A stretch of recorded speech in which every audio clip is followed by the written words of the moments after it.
She was once humiliated by her husband in front of the entire city, slandered, abandoned, erased from high society as if she never existed. 3 years later, she walks back into the very room that buried her, but this time, beside her, is the most fearsome mafia boss on the East Coast, and her ex-husband is standing right across from her. If you want to know what happens when a woman pushed to the bottom decides to rise up by fire, watch until the end. Comment the city you're watching in so I know how far this story has come. The night Seraphina Vale's life ended for the first time, it didn't happen with a scream. It happened with laughter. Damien Cross stood at the center of a private dining room inside the Monarch Club, a members-only restaurant on the 42nd floor of the Crestfield Tower in downtown Chicago, surrounded by investors, socialites, and at least 2 sitting aldermen who owed him favors. The table was Italian marble. The wine cost more than a month's rent in most neighborhoods. And Damien was telling a story about his wife. She asked me, I'm not joking, she asked me if I thought she was smart enough to sit in on the board meeting. He paused, letting the punchline land. I told her, sweetheart, you're smart enough to pick out the napkins. The room erupted. Seraphina sat 3 seats away, her fingers wrapped around the stem of a wine glass she hadn't touched. She smiled. She always smiled. That was the trick. If she smiled, nobody would look too closely. Nobody would see the way her jaw locked or how her pulse hammered against the thin skin of her wrist. The smile was armor, and she wore it every single day of her marriage because the alternative was worse. The alternative was Damien noticing. He noticed everything. He noticed when she changed her perfume. He noticed when she spoke to the wrong person at a party. He noticed when she hesitated, even for half a second, before agreeing with him in public. And every observation became a weapon stored carefully in the back of his mind, retrieved later in their bedroom, or in his car, or in the hallway of their penthouse, where nobody could hear except the housekeeper who had learned long ago to keep walking. Seraphina Vale had married Damien Cross at 24, young, broke, and desperate to save her family from financial ruin. Her father, once a mid-level real estate developer, had gambled the family's remaining assets into a sinkhole of bad investments and personal debt. When Damien appeared, charming, wealthy, impossibly attentive, Seraphina's mother practically shoved her down the aisle. He's offering to clear the debt, her mother had whispered the night before the wedding, gripping Seraphina's arm hard enough to leave fingerprints.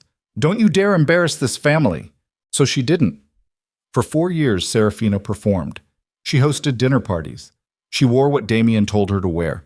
She laughed at his jokes, complimented his deals, and stood silently beside him at every gala, every press event, every photo opportunity, a decorative accessory in designer heels. And for 4 years, the bruises stayed invisible. Damien never hit her. He didn't need to. He had something far more surgical. He made her believe she was nothing. It started small. Comments about her education. She dropped out of college to marry him. Comments about her family. Her father's failures were recited like scripture whenever she pushed back on anything. Then came the isolation. Friends stopped calling.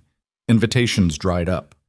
Her phone became quieter month by month until the only voice she heard regularly was his, telling her what to think, what to say, and exactly how worthless she'd be without him. By year 3, Seraphina couldn't remember what her own opinions sounded like. By year 4, she'd stopped trying to find out. The breaking point came on a Tuesday, a detail she would remember with strange clarity for the rest of her life. Not a dramatic evening, not a public humiliation, just a Tuesday in October when the light through the penthouse windows was thin and gray and Damien was sitting at the kitchen island reviewing something on his laptop. Your father called again, he said without looking up. Seraphina froze at the sink, a glass half washed in her hand. What did he want? Money, obviously. Damien scrolled through something on his screen. I told him no. I also told him if he calls this number again, I'll release the audit files. The audit? She turned around. Damien, those files would destroy him. He'd go to prison. Maybe he should. He's my father. Damien finally looked up, and the expression on his face wasn't anger. It was boredom. The absolute flat-eyed boredom of a man who had already calculated every possible outcome of this conversation and found none of them interesting. Your father, he said slowly, is a parasite, and parasites get cut off. That's how the world works, Seraphina. You'd know that if you'd ever actually accomplished anything on your own. She stood there, dripping water onto the marble floor, and felt something shift. Not break. She'd been broken for years. This was different. This was a small, cold thing clicking into place behind her sternum, like a lock turning. She didn't argue. She didn't cry. She dried the glass, set it on the counter, and walked out of the kitchen. That night, while Damien slept, Seraphina opened his laptop. She wasn't looking for anything specific. She didn't have a plan. She barely had the nerve. Her hands shook so badly that she mistyped his password 3 times before getting in. But once she was inside, the scale of what she found made her legs give out. Buried beneath 3 layers of encrypted folders labeled with innocuous names: Philanthropy Outreach, Foundation Quarterly, Donor Relations, were financial records that told a very different story than the one Damien presented to the public. Wire transfers to shell companies, invoices for services that didn't exist, communications with names she didn't recognize, written in shorthand that felt deliberately coded. Seraphina didn't understand most of it. She was no forensic accountant, but she understood enough to know that Damien Cross, the man who lectured her about integrity at dinner parties, was moving enormous amounts of money through channels designed to be invisible. She copied 3 folders onto a USB drive, closed the laptop, and went back to bed. The next morning, Damien kissed her on the forehead before leaving for a meeting. "You look tired," he said. "Maybe schedule a spa day." Seraphina smiled. "Maybe I will." 48 hours later, Damien destroyed her. She never found out how he knew. Maybe he had monitoring software on the laptop. Maybe he checked the file access logs.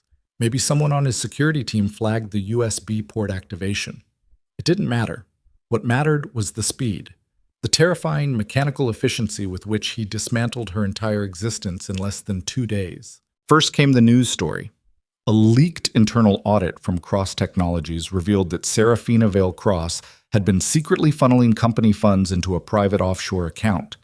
The documents were meticulous. Forged, of course, every signature fabricated, every timestamp doctored, but so expertly constructed that even Seraphina's own attorney hesitated. Then came the interviews. Damien sat across from a sympathetic morning show host, his voice cracking with rehearsed emotion. "I loved her," he told the camera, his hand pressed against his chest. "I gave her everything, and she betrayed not just me, but every employee, every investor, every person who believed in what we were building." The comment sections exploded. Within hours, Seraphina Vale became the most hated woman in Chicago. Her friends, the few she had left, stopped answering calls. Her mother called once, not to ask if Seraphina was okay, but to say, "Your father is devastated. How could you do this to us?" Then the line went dead. The lawyers came next. Damien filed civil suits, 3 of them, each designed not to win, but to drain. Legal fees mounted hourly. Seraphina's personal accounts were frozen as part of the investigation. The prenuptial agreement, which she'd signed at 24 without reading because her mother told her not to make a fuss, ensured she walked away with nothing. Divorce papers arrived on a Friday, hand-delivered by a man in a gray suit who didn't make eye contact. By Monday, Seraphina was standing in the lobby of a budget hotel on the south side of the city with 1 suitcase, a phone with 17% battery, and a pride so damaged it barely registered as human emotion anymore. She thought about calling someone, but who? Her parents had chosen Damien's money over their own daughter. Her old college friends had drifted away years ago. The socialites she'd hosted brunch for every month wouldn't touch her name with sterile gloves. Seraphina Vale was alone in the most complete and terrifying way a person can be alone. Not just without help, but without anyone who cared enough to notice she needed it. She left Chicago on a Greyhound bus, not because she had somewhere to go, but because staying meant suffocating. The ticket agent asked where she wanted to go, and Seraphina stared at the departure board for so long the woman behind the counter asked if she was all right. "Anywhere east," Seraphina said. She ended up on a bus headed toward Pittsburgh, though she'd never been there and knew no one. The plan, if it could be called that, was to disappear, to find a small town, a quiet job, a life so unremarkable that Damien Cross would never bother looking for her. The storm hit somewhere in Indiana. It came without much warning, a sudden whiteout that turned the highway into a tunnel of horizontal snow. The bus pulled off at a rest stop, and the driver announced they'd be waiting it out. Could be hours. Could be longer. Seraphina stepped off the bus into the biting wind because the fluorescent lights inside the vehicle were giving her a headache and she needed air, even air that hurt. The rest stop was a bleak concrete rectangle surrounded by empty parking lots and a single roadside motel with a neon sign that buzzed and flickered like it was dying. She walked toward it because there was nowhere else to walk. The motel lobby smelled like wet carpet and burnt coffee. A television mounted in the corner played the news with the sound off. Behind the front desk, a woman with tired eyes handed Seraphina a room key without asking for ID or running a credit card. Cash only. No questions. Seraphina's room was on the second floor. Thin walls. A radiator that clanked every 40 seconds. A window that looked out onto the parking lot where the snow was already erasing the tire tracks of the few cars that had pulled in. She sat on the edge of the bed and stared at the wall and tried to feel something. Anger, sadness, fear, anything. But the well was dry. Damien had spent 4 years draining every emotion out of her until what remained was just a body going through motions, a woman-shaped outline where a person used to be. The gunshot came 20 minutes later. Not loud, the snow muffled everything, but unmistakable. A single sharp crack from somewhere below, followed by shouting in a language Seraphina didn't recognize. Then the heavy thud of a car door and the shriek of tires on ice. She went to the window. 3 black SUVs were parked at jagged angles in the motel lot. One had its windshield shattered, a web of cracks radiating from a hole near the driver's side. Men in dark coats moved between the vehicles with the controlled urgency of people who had done this before. 2 of them dragged a body, limp, bleeding from the abdomen, toward the motel entrance. And standing in the center of it all, phone pressed to his ear, coat dusted with snow, was a man who looked like he'd been carved from something harder than bone. Tall, dark hair pushed back from a face built of sharp angles and controlled fury. He wasn't shouting, wasn't running. He stood perfectly still while the chaos rotated around him like he was the axis the entire disaster turned on. Lucien Moretti. Seraphina didn't know his name yet. She didn't know that the man standing in that parking lot controlled more of the Eastern Seaboard's underground economy than any single individual alive. She didn't know that 3 federal agencies had active investigations into his operations and hadn't landed a single indictment.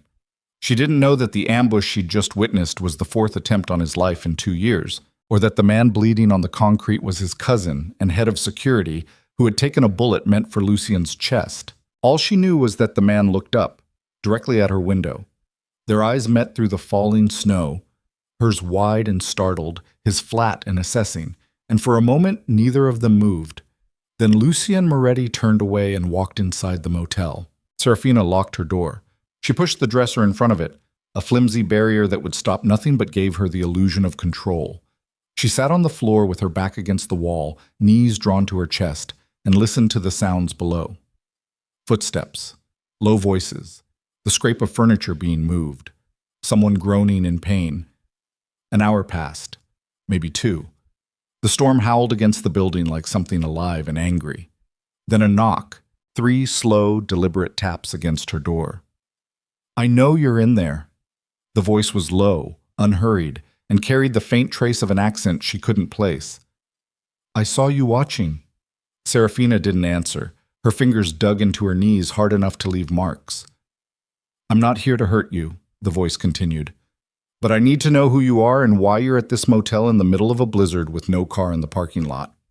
Silence. "I can have someone open this door in about 4 seconds. I'd rather not." Seraphina stood. Her body moved before her brain gave permission. Some reflex deeper than fear. Something stubborn and half-dead that refused to cower behind furniture one more time in her life. She pulled the dresser back, unlocked the deadbolt, opened the door. Lucien Moretti stood in the hallway. Up close, he was taller than she'd expected. His coat was unbuttoned and she could see blood on his shirt, someone else's. His eyes were dark, nearly black in the corridor's bad lighting, and they moved across her face with the efficiency of a man who evaluated threats the way most people evaluated weather. "You're not armed," he said. Not a question. "No." "You're not law enforcement." "No." "You look like you've been crying for about 3 days." Seraphina's jaw tightened. "Is that a question?" Something shifted in his expression. Not softness exactly, but a flicker of interest. like a predator encountering a creature it hadn't expected to find teeth on. "Who are you?" he asked. And Seraphina, broke, disgraced, abandoned by everyone she'd ever loved, standing in a filthy motel hallway in front of a man whose coat was stained with someone's blood, did something she hadn't done in 4 years. She told the truth. "Nobody," she said. "I'm nobody." Lucien studied her for a long moment. Snow battered the window at the end of the hall. Somewhere below, a man was probably dying. "Nobody doesn't take a greyhound to nowhere in a blizzard," he said quietly. "Nobody doesn't stare down a stranger covered in blood without flinching." He paused. "Sit down with me. I have coffee, and I think you have a story you haven't told anyone yet." Seraphina should have said no. Every survival instinct, the ones Damien hadn't managed to kill, screamed at her to shut the door, push the dresser back, and wait for morning. Instead, she stepped into the hallway and pulled the door shut behind her. Because Seraphina Vale had spent 4 years being safe inside a cage. And safety, she was beginning to understand, was just another word for slow death. Downstairs in the motel's cramped back office, Lucien Moretti poured burnt coffee into 2 styrofoam cups and sat across from a woman who had nothing left to lose. Neither of them knew it yet, but that storm, that freezing, violent, merciless storm, was the last night of Seraphina Vale's old life, and the first night of something far more dangerous. Because 3 years from now, she wouldn't be sitting in a motel hiding from her past. She'd be standing in a ballroom in front of 500 people, tearing her ex-husband's empire apart with her bare hands. And the man sitting across from her, the one pouring burnt coffee like it was communion wine, would be standing right beside her. But that night, in that motel, with blood drying on the floor below and snow burying the world outside, Seraphina didn't know any of that. All she knew was that, for the first time in 4 years, someone had looked at her and seen something other than a victim. And that terrified her more than anything Damien Cross had ever done. The coffee was terrible. Seraphina noticed it immediately. The burnt rubber aftertaste of grounds that had been sitting in a machine since sometime that afternoon, now reduced to something closer to liquid carbon than anything resembling a beverage. She drank it anyway, wrapped both hands around the styrofoam cup, and let the heat push through her palms because warmth was warmth, and she hadn't felt warm in days. The back office of the motel was a storage room that had been partially converted into a workspace. Metal shelving lined 2 walls stacked with cleaning supplies and spare linens. A folding table had been set up in the center, covered with a laptop, 3 phones, none of them hers, and a paper map of Indiana and western Ohio that had been marked in pencil with routes and times. Lucien sat across from her with his coat finally off, the blood-stained shirt visible beneath a dark vest. He hadn't changed. He hadn't explained the blood either, and Seraphina hadn't asked, because she was beginning to understand that in whatever world Lucien Moretti occupied, asking about blood was the kind of question that changed your relationship to the answer permanently. 2 men stood near the door. Not hovering, positioned. There was a difference that Seraphina recognized instinctively, the way a woman learns to read the geography of rooms when she's spent years calculating exits. They weren't watching her with hostility. They were watching her with the careful neutrality of trained professionals doing a threat assessment and finding her, so far, categorically low risk. She wasn't sure if she should be relieved or insulted. "Your name," Lucien said. He hadn't phrased it as a question the first time, and he didn't now. "Seraphina." "Last name." She hesitated. Her married name was Toxic. Her maiden name was attached to a family that had already cut her loose. But lying to this man, in this room, felt like a specific kind of stupid she couldn't afford. "Vale," she said. "Seraphina Vale." Nothing on his face changed. "Where are you going, Seraphina Vale?" "I told you, nowhere specific." "That's not an answer. It's the only one I have." Lucien picked up one of the phones, scrolled through something, set it back down. The movement was so casual it almost obscured the intelligence underneath it. The way he was cataloging her, filing information, measuring the distance between what she said and what her body communicated. "You're running," he said. "Yes." "From what?" "My ex-husband." "Violent?" The word landed between them flat and clinical, the way a doctor might ask about pain, Not from sympathy, but from the need for accurate data. Seraphina turned the styrofoam cup slowly in her hands. "Not the way you mean," she said. "He never touched me. He just—" She stopped, reorganized. "He burned my life down and walked away while it was still on fire." Lucien said nothing. The heater in the corner rattled. Outside, the storm scraped ice against the building's thin siding like something scratching to get in. "What's his name?" "Why?" "Because I'm choosing whether to trust you with any information about my situation. And that decision requires me to know who I'm potentially dealing with on the periphery." Seraphina looked at him across the folding table. He meant it. There was no performance in his voice, no intimidation tactic. It was exactly what he said it was, a calculation. She was a variable in his security equation, and he was solving for the unknown. "Damien Cross," she said. "Cross Technologies, Chicago." One of the men by the door shifted almost imperceptibly. Lucien's expression didn't change, but the atmosphere in the room did. A subtle recalibration, like a barometric pressure drop before a storm. "I know who he is," Lucien said. "Of course you do." "Not personally, by reputation." He paused.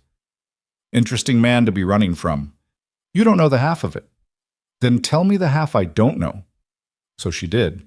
She told him about the embezzlement frame-up, the tabloid story, the lawsuits. She told him about the USB drive and what she'd seen in those folders. The shell companies, the wire transfers, the coded communications.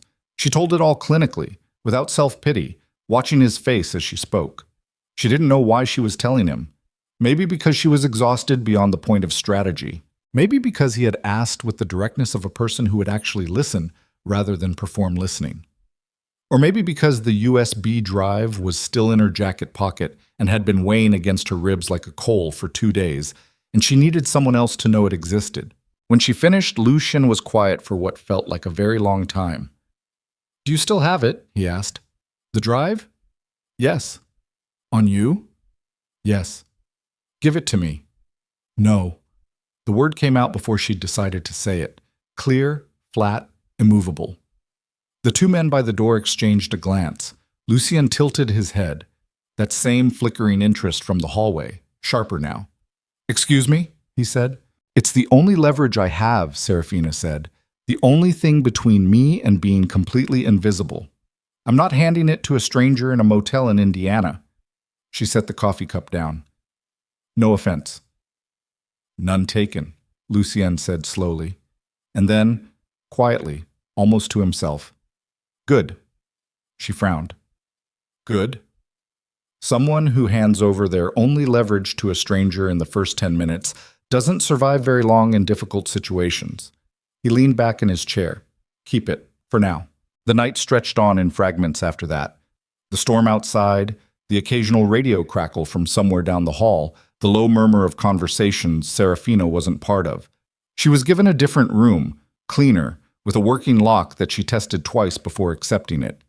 She slept in her clothes with the USB drive in her closed fist, and if she dreamed, she didn't remember it.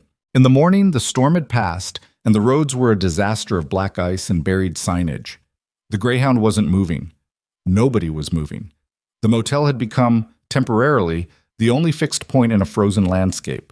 Lucien's convoy was in the same position. 3 vehicles compromised, one with a shattered windshield, 2 with bullet damage to their chassis that couldn't be driven without attracting attention. His cousin Marco was stable but needed a real hospital and couldn't be moved yet without risking internal bleeding that the medic traveling with them had managed to slow but not stop. They were, in the specific language of Lucien Moretti's operational vocabulary, stuck. Seraphina found him in the motel's small breakfast area at 7 in the morning, standing at a window with black coffee, watching a state plow work through the main road a quarter-mile out. She poured herself a cup from the same machine as the night before, somehow worse in daylight, and stood 6 feet away. "How's your cousin?" she asked. "Alive." He didn't look away from the window. "For now." "I have 2 years of pre-med," she said. "Dropped out, but I retained most of it. If your medic wants a second set of hands..." Lucien turned from the window and looked at her with an expression that she was starting to learn wasn't skepticism, but recalibration. He did it whenever she said something he hadn't expected. "Why would you do that?" he asked. Because I have nothing else to do today, and I don't like sitting still. He studied her. Pre-med, before Damien, before all of it. She looked at her coffee. I was going to be a doctor. Then I became a wife instead. There was no self-pity in her voice. She'd burned that out somewhere around hour 6 on the Greyhound, staring at the black Indiana fields rolling past in the dark, and what replaced it was something drier and harder and a little bit angry, which suited her better anyway. Come, Lucien said. Marco was in the room at the end of the ground floor hall. He was 34, stocky, with the look of a man who'd spent his life absorbing damage. A crooked nose healed wrong, hands that were too scarred for his age. The medic, a compact woman named Yeva, with a Ukrainian accent and the bedside manner of someone who had patched people up in significantly worse locations than a roadside motel, gave Seraphina a measuring look before stepping back. Pressure's low, Yeva said. Entry wounds clean, but I'm worried about the liver. Seraphina examined Marco's abdomen with the careful, detached focus she hadn't used in years and found, to her own faint surprise, that it came back like muscle memory. The clinical distance, the systematic assessment. Marco watched her with suspicious dark eyes. You a doctor? He asked. No. Then why are you touching me? Because you're bleeding internally and I have better hands than Yeva right now and she knows it. Yeva made a sound that might have been agreement or might have been offense. Impossible to tell. She's right, Yeva said flatly. Your hands are steadier. Marco looked at Lucien, who stood in the doorway. Lucien gave a single nod. Marco closed his eyes and endured. Over the following 3 days, while the roads cleared incrementally, and Lucien's people worked logistics with the controlled efficiency of a military unit that happened to operate outside the law, Seraphina existed in a strange, suspended state. She helped with Marco. She ate meals at the same table as men who were clearly armed and clearly dangerous and clearly uncertain what to do with her. She did not ask questions she wasn't supposed to ask. She did not offer opinions she wasn't invited to give. But on the third evening, when Lucien found her in the parking lot at dusk, sitting on a concrete barrier and watching a sky that had turned an improbable shade of copper over the flat Indiana horizon, she asked the one question she'd been holding since the first night. What were they after? She said. The people who ambushed your convoy. Lucius stood beside her. He was quiet long enough that she thought he might not answer. Information, he said finally, about a transaction, something I know that certain people would rather I didn't. Information about what? About who's moving what through which channels and why.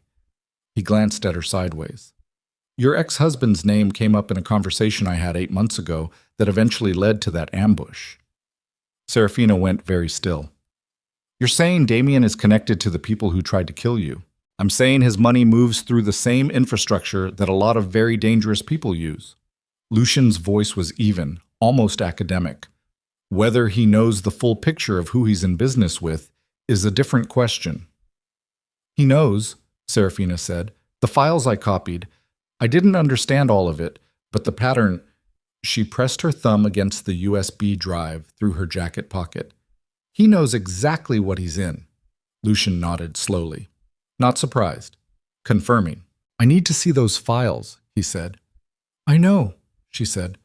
I'll give them to you. I thought you said... I said I wouldn't hand them to a stranger in the first 10 minutes. She looked at him. You're not a stranger anymore. And it's been 3 days.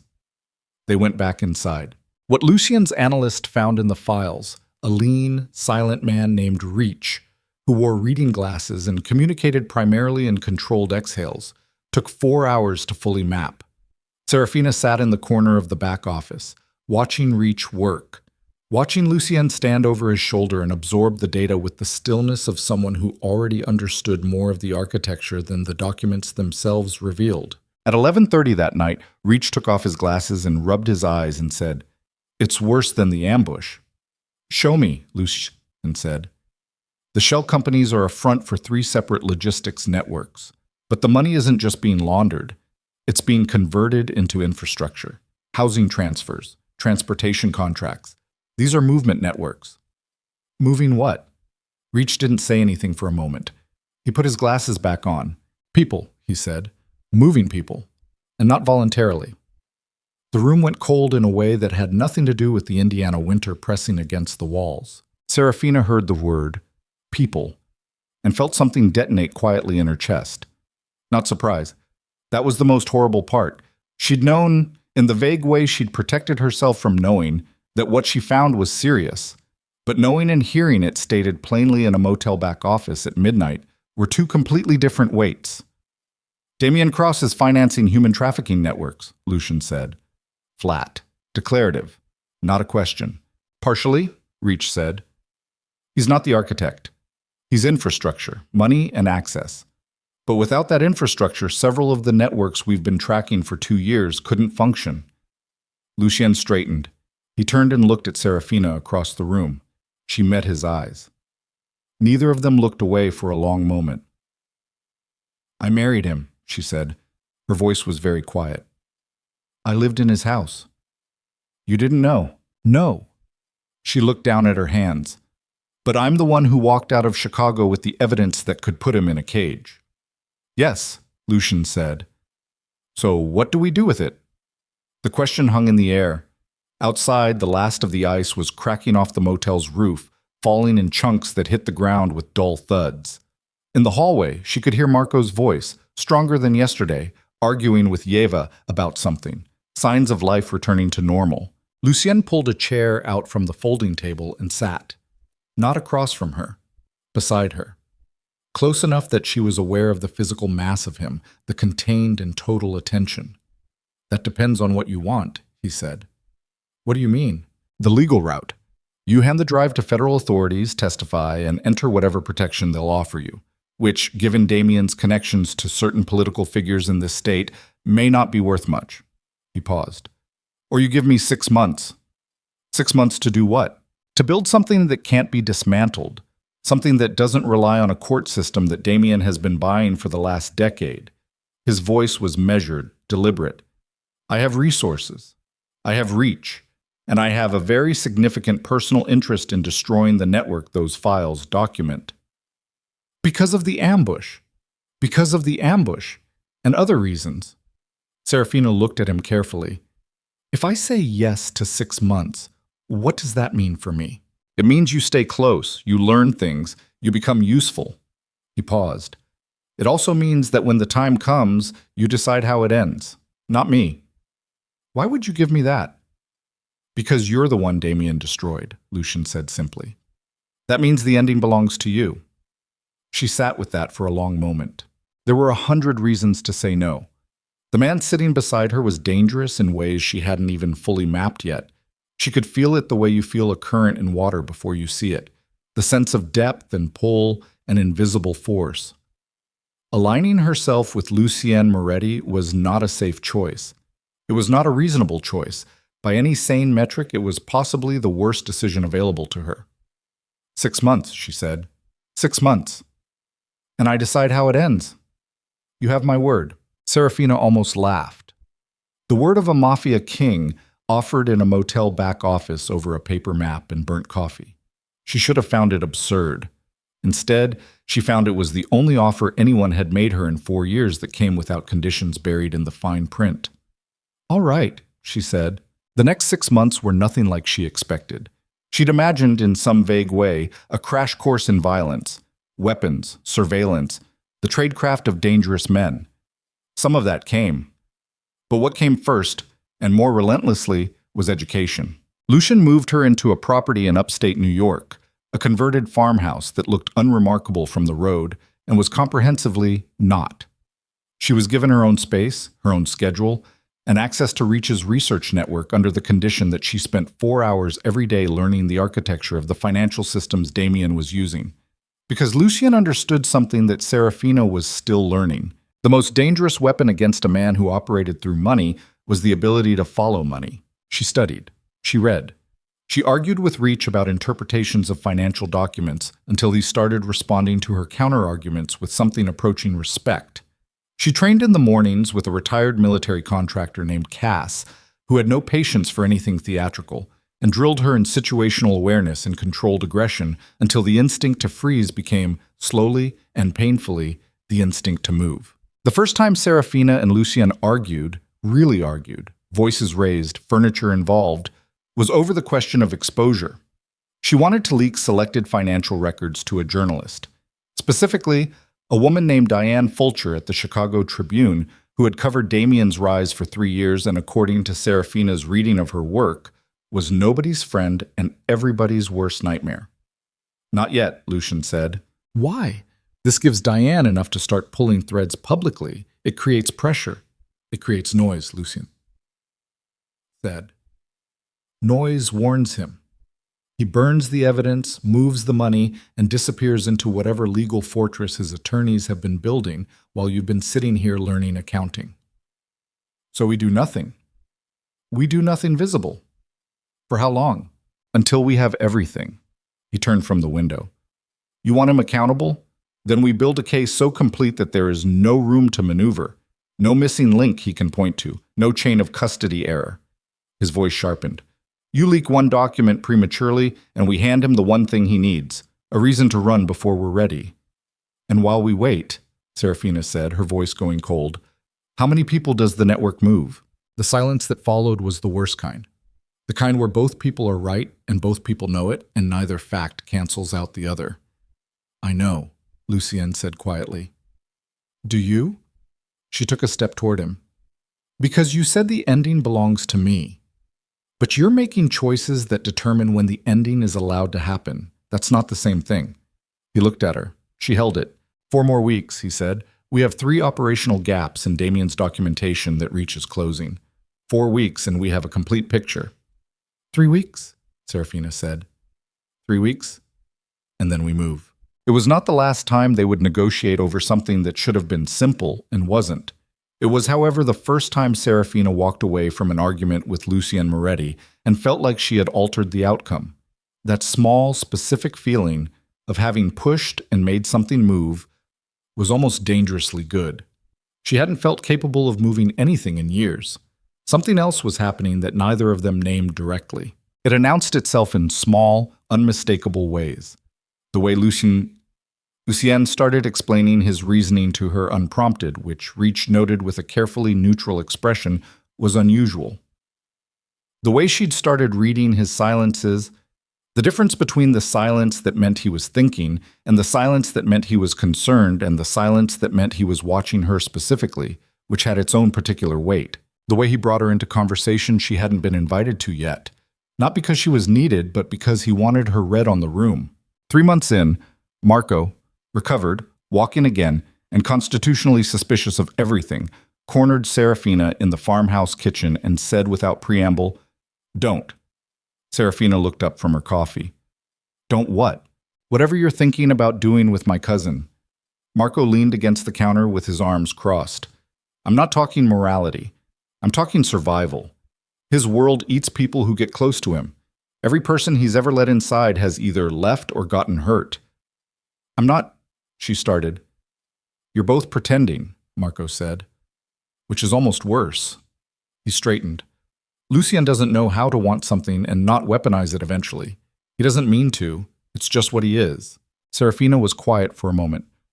"What am I supposed to do with that?" "Know it," Marco said. "Eyes open." She did know it.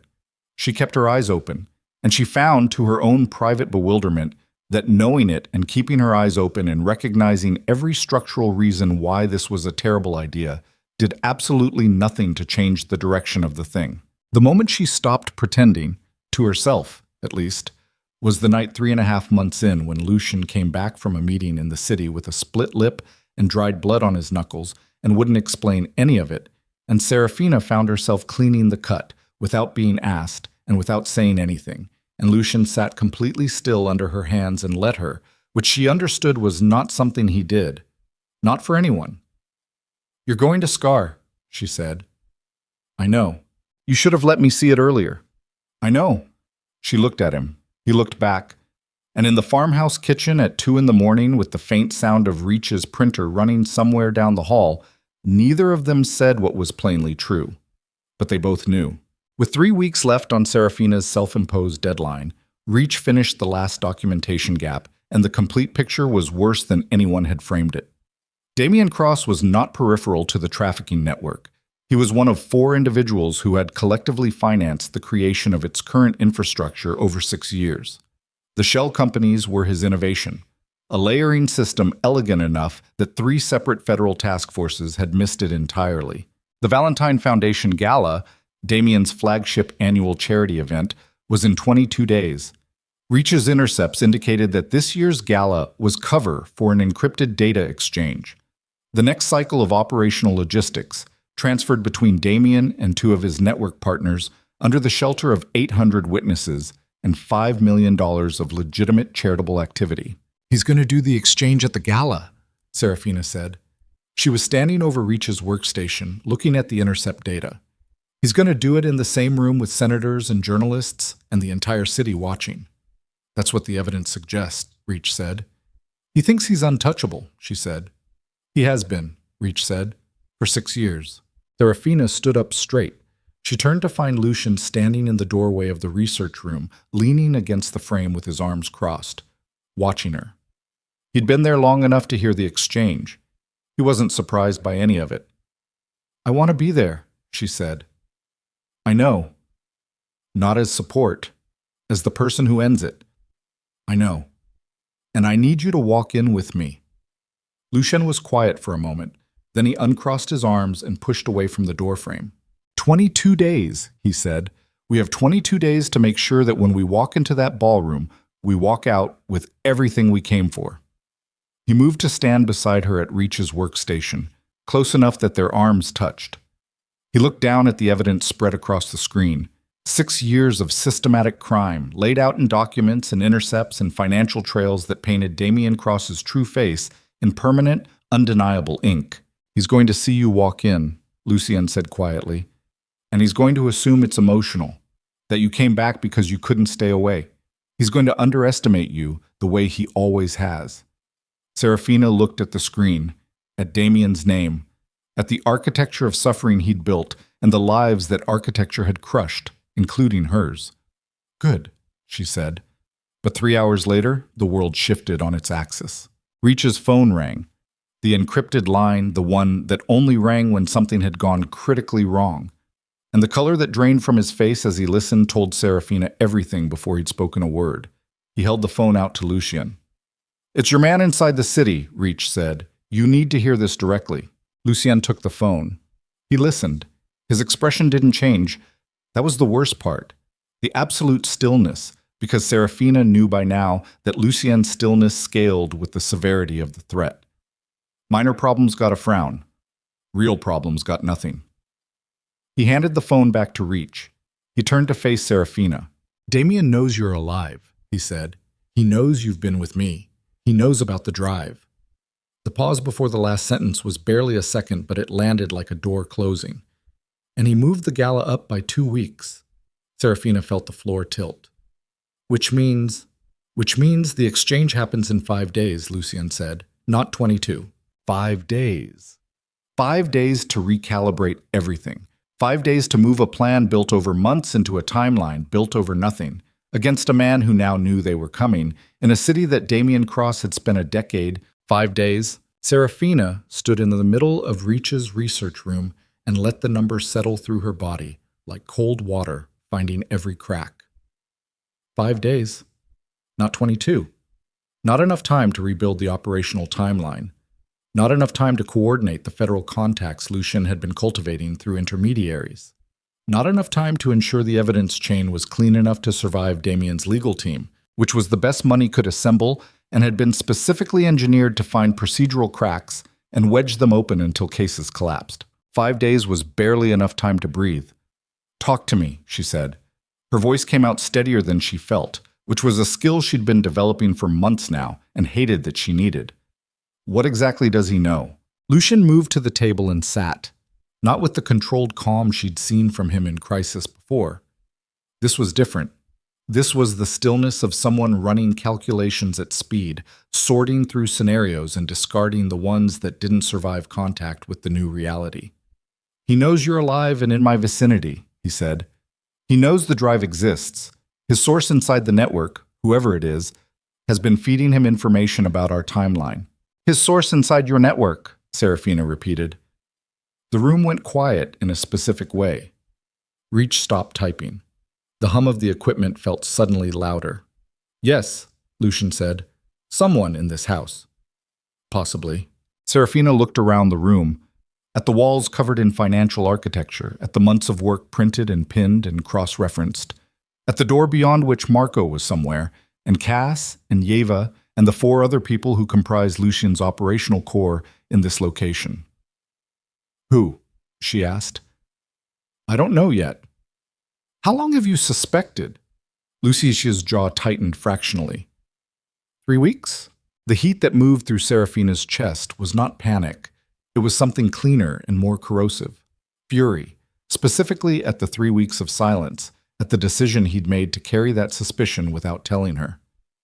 3 weeks, she said. I needed to be certain before what?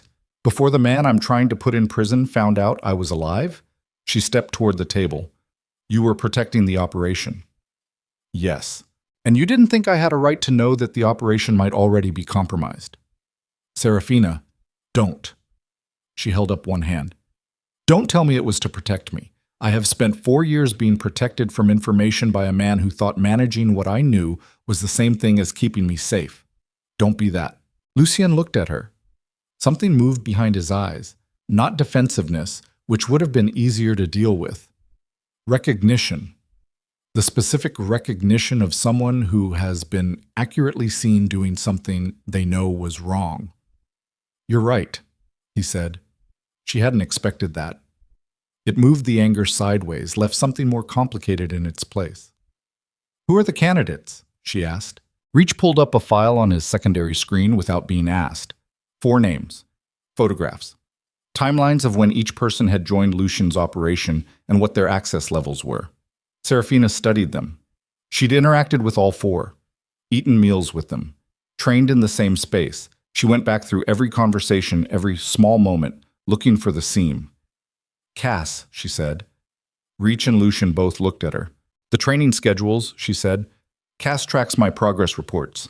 The only way Damien's people would know our operational timeline and the level of detail your contact described is if someone had access to the scheduling documents. Reach has them. You have them. And Cass has them because she needs to calibrate training intensity against mission timelines, she paused. When did the information leaks start correlating with timeline updates? Reach checked something. A pause. Then, 8 weeks ago. Cass got her last schedule update 9 weeks ago, Seraphina said. Another silence. This one longer. That's not proof, Lucian said quietly. No, Seraphina agreed, but it's the right shape. Lucian stood. He moved to the door and said something in a low voice to whoever was outside. There was a brief exchange, the sound of footsteps moving away down the hall, and then a different kind of quiet, the kind that precedes something irreversible. 20 minutes later, Cass was sitting across the folding table in the back room. She was in her early 40s, dark-skinned, with the kind of physical composure that came from decades of conditioning. Her face was completely neutral. She'd been neutral since she walked in, which told Seraphina more than any expression would have. Lucien sat across from her. Seraphina stood to the side. Tell me about the contact, Lucien said. Cass said nothing. We have the communication pattern, Reach said from the corner. Encrypted burner channel, but the behavioral signature matches your access rhythms. Timing of transmissions correlates to your schedule windows. Still nothing. Cass. Lucian's voice was very quiet. The quieter it got, the more dangerous it became. Seraphina had learned that. I'm asking you directly. Once. A long pause. Cass's eyes moved to Seraphina. Just for a moment. Something there, a complex calculation. Then back to Lucien. He didn't offer me money, Cass said. I want that on record. Then what did he offer you? My sister. Cass's voice remained flat, but something underneath it had thinned out, become structural rather than emotional.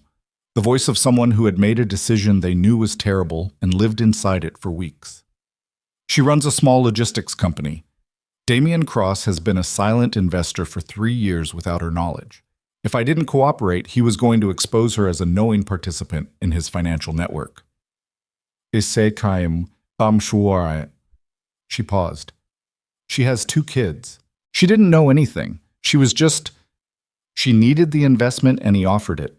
The room was very still. How long? Lucian asked. 8 weeks.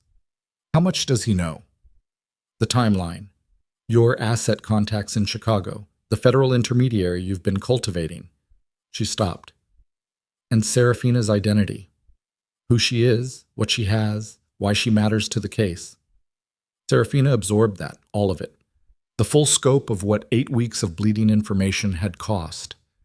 The federal intermediary, Lucian said.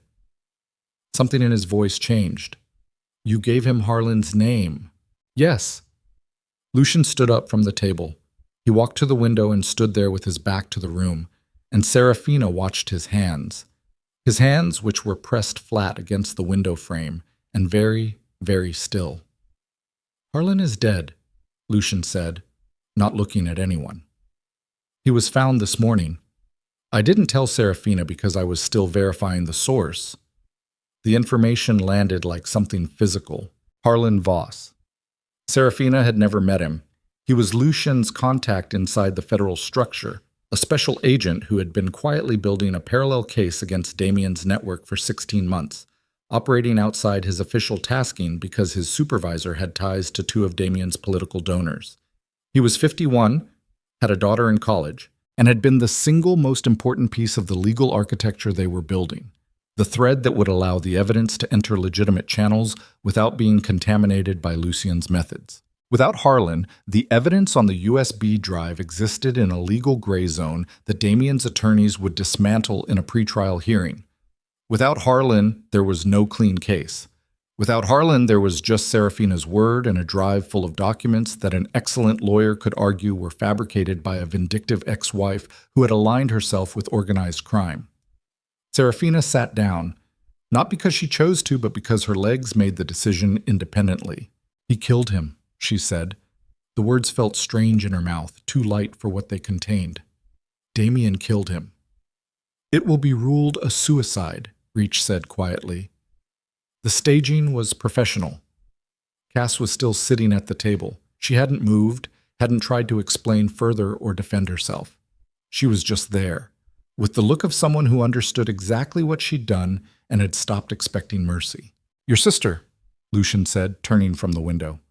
I'll make sure she's protected. Her company will be insulated from whatever fallout comes. He paused. But you're done here. Tonight. Cass nodded once. She stood, pushed the chair in, a strange, almost formal gesture, and walked to the door. She stopped in the doorway without turning around. For what it's worth, she said, Damien Cross called you a loose thread, Seraphina. Said you'd been a loose thread for 4 years, and he should have cut it properly the first time. A pause. I thought you should know what you're walking into. Then she left. The door closed. The 3 of them, Lucien, Reach, and Seraphina, were left with the wreckage of 8 weeks of compromised work and a timeline that had just collapsed from 5 days to functionally 0. Seraphina sat with her hands in her lap and looked at the wall and thought about Harlan Voss, whom she had never met, who was dead because he'd tried to do something right and had existed in the same orbit as this case. She thought about what Cass had said. Loose thread. Damien still thought of her as something to be managed, a problem of frayed ends, a domestic inconvenience dressed up as a threat. He still didn't understand what she'd become. That was something. It was not enough, but it was something. Tell me the actual situation, she said, not the managed version. Everything. Lucian came back to the table and sat. He looked tired in a way she'd rarely seen. Not physically, but something deeper.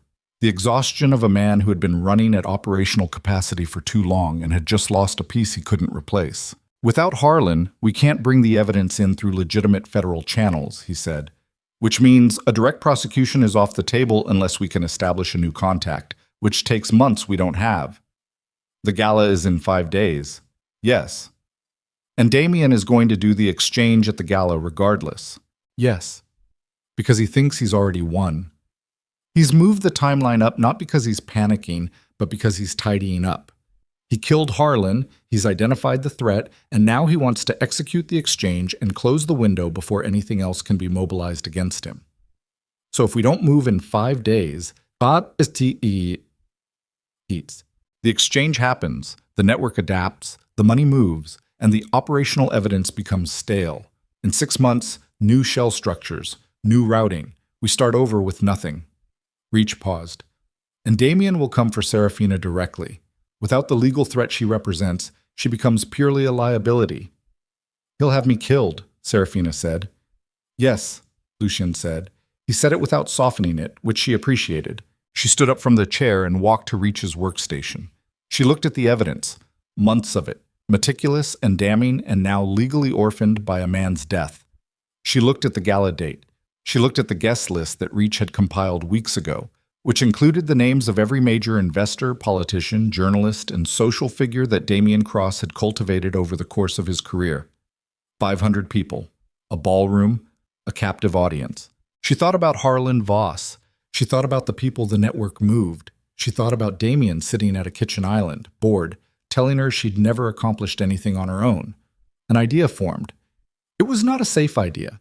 It was not a legal idea, at least not cleanly.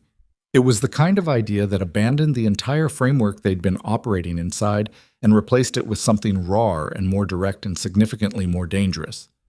She turned around. We can't use the courts, she said. Not in time. No, Lucien said. But we have the evidence. All of it. Every document, every wire transfer, every victim testimony Reach has compiled. Yes.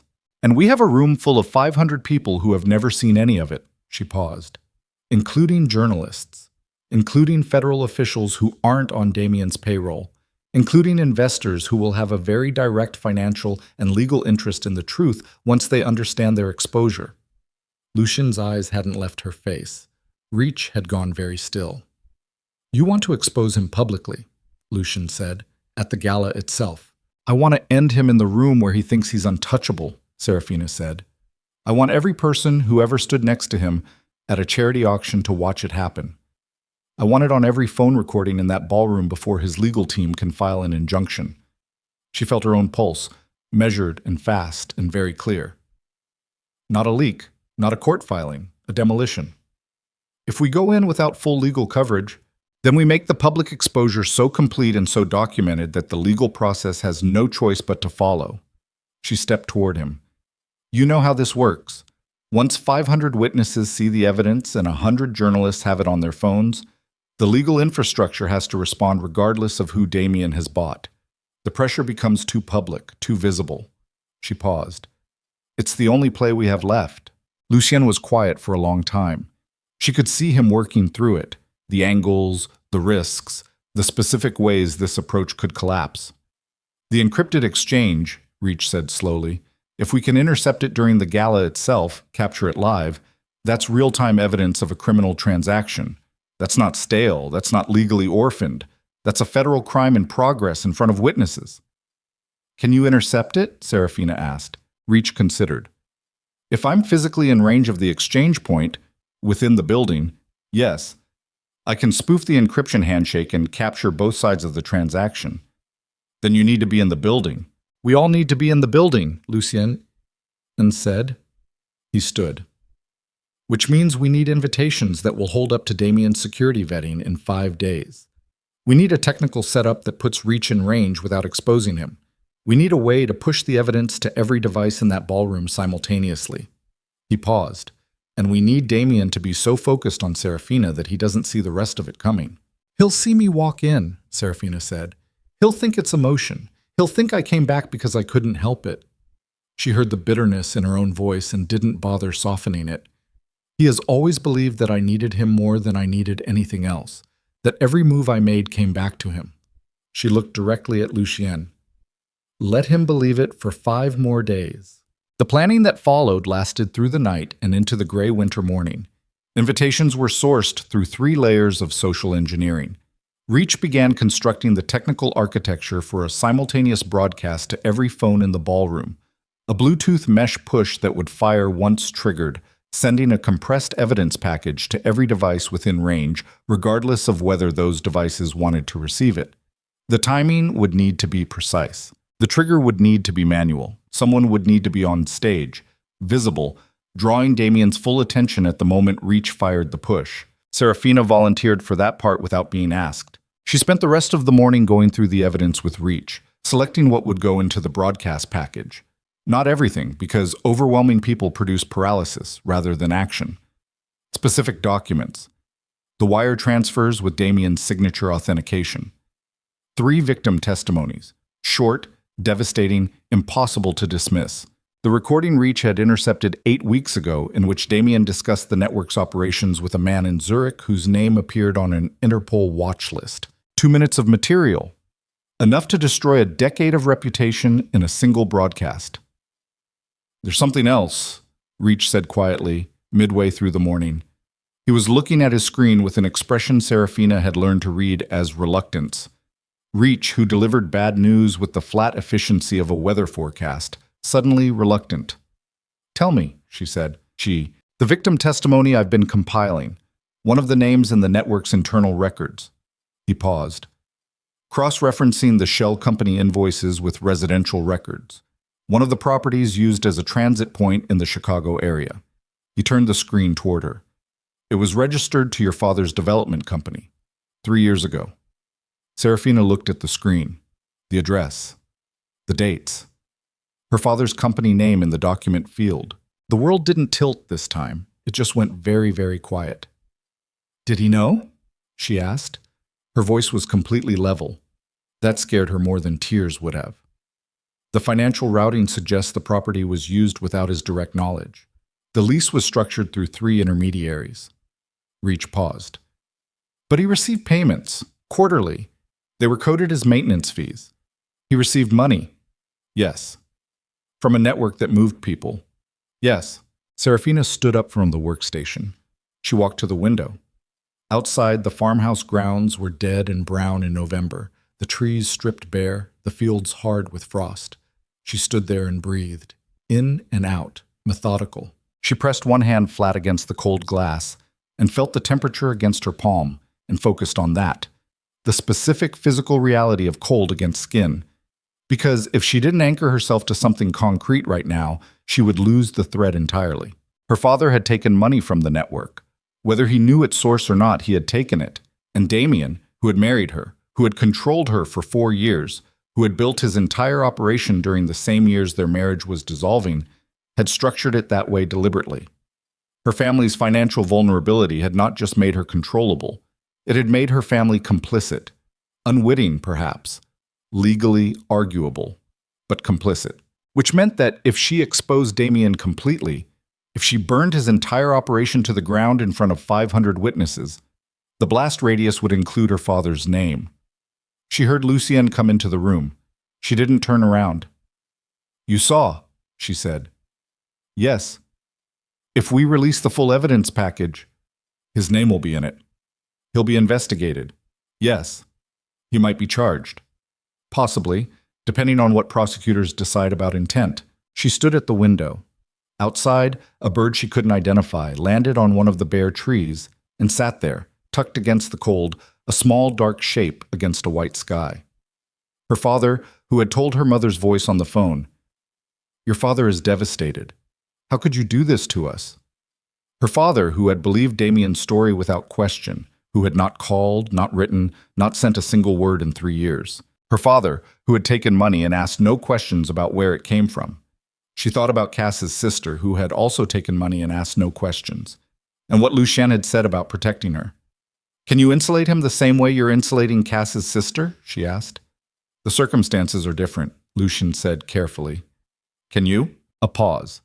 "It would require removing those specific property records from the broadcast package, keeping them out of the public exposure." Another pause. "Seraphina, I'm not asking you to protect him from investigation," she said. "I'm asking whether you can structure the public exposure so that his name isn't in the first wave." She turned from the window. "The federal investigation will find it eventually. That's appropriate. That's what should happen. But I'm not going to be the one who detonates that in front of 500 people." Lucien looked at her with the complete, unguarded attention he reserved for moments he considered significant. "After everything he did," he said. "After the choice he made when Damien came for you, I know what he did." Her voice didn't waver. "He's still my father." She felt the weight of it. The specific, exhausting, non-negotiable weight of loving someone who had failed you in ways that couldn't be undone. I don't forgive him. I'm not protecting him from consequences. I'm choosing what I destroy and what I don't. She looked at Lucien. You told me the ending belongs to me. This is part of the ending. Lucien was quiet for a long moment. Then he looked at Reach. Restructure the broadcast package. Remove the property records. Flag them separately for the federal channel. Reach nodded without comment and turned back to his screen. Seraphina stood in the middle of the room and felt the last architecture of who she used to be. The woman who had organized her entire existence around other people's needs, who had bent herself into the shape of whatever room she occupied, finished its collapse. It had been dying for months.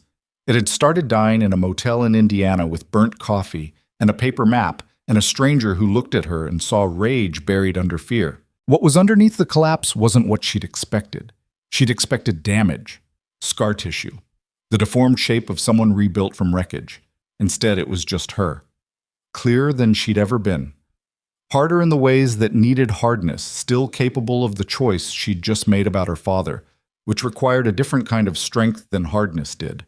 She was 4 days away from walking into a ballroom and destroying Damien Cross. And for the first time in the entire length of this, she wasn't afraid of what that meant. She was afraid of something else entirely, something smaller and more personal and almost embarrassing in the context of everything else. She was afraid of the moment after, the morning after the ballroom, when the evidence was broadcast and the federal machinery was in motion, and Damien Cross was no longer the organizing principle of her hatred. The morning when she would have to figure out who she was without him as the dark matter that gave her direction. She was afraid specifically of what it would mean to stand in the wreckage of everything she'd built herself toward and look at Lucien Moretti and have nothing left to hide behind. 4 days. She had 4 days before everything changed, and then, at 3 in the afternoon, Reach's scanner caught a signal that should not have existed, a localized ping, brief and immediately dead, from inside the farmhouse perimeter. Reach stood up from his workstation so fast his chair rolled back and hit the wall. "We have a problem," he said. "What kind?" Lucien was already moving. "The kind that means they didn't just know our timeline," Reach said, his voice stripped down to pure function. They know where we are." The 3 words hit the room like a current through standing water. Instant, total, everywhere at once. Lucien was already moving before Reach finished the sentence. He crossed to the equipment rack on the far wall and pulled a panel open that Seraphina had always assumed was a utility box. It wasn't. Inside were 2 handguns, a radio unit, and a small screen cycling through feeds from exterior cameras positioned around the farmhouse property. "How long ago was the ping?" he asked. 90 seconds. Maybe 2 minutes. Reach was back at his workstation, fingers moving across the keyboard with the focused speed of someone who had trained for exactly this situation and was deeply unhappy to be in it. It was a locator beacon, short burst, encrypted. The kind you plant when you want to confirm a position rather than communicate. "It's already been transmitted." "Yes." "So they know exactly where this house is, and they've been sitting on that information for however long it took Cass to..." Lucien stopped, reassembled. "How long has Cass been gone?" 4 hours, Marco said from the doorway. He was there. Seraphina hadn't heard him come in, which told her he had already known something was wrong before anyone said it. He was holding his side, the wound still costing him, but his face was clear and his eyes were doing the same geographic sweep of the room that Lucien's were doing. 4 hours is enough time to relay a position and have a team mobilized from Chicago, Lucien said. "We leave in 10 minutes. "Leave for where?" Seraphina asked. "Chicago. We moved the timeline up again." He looked at her. "We had 4 days. Now we have hours. We either go now and hit the gala on its original schedule tonight." "The gala is tonight?" She hadn't tracked the calendar change against the accelerated timeline. "Damien moved it to tonight?" "The gala was always tonight on his revised schedule," Reach said, still typing.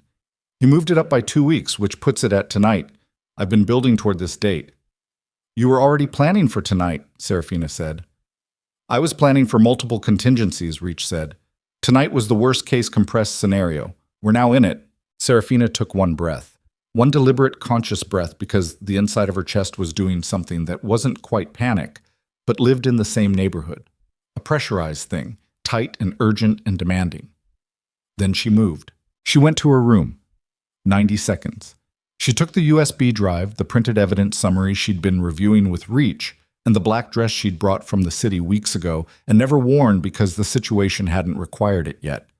She packed nothing else because there was nothing else that mattered. She was back in the research room in under 2 minutes. Lucien looked at what she was carrying and said nothing. They left in 2 vehicles. Reach had already begun compressing the broadcast package onto a portable transmitter the size of a thick paperback novel, a device he'd built over the preceding weeks specifically for the gala, capable of pushing the evidence payload to every Bluetooth-enabled device within a 200-foot radius simultaneously.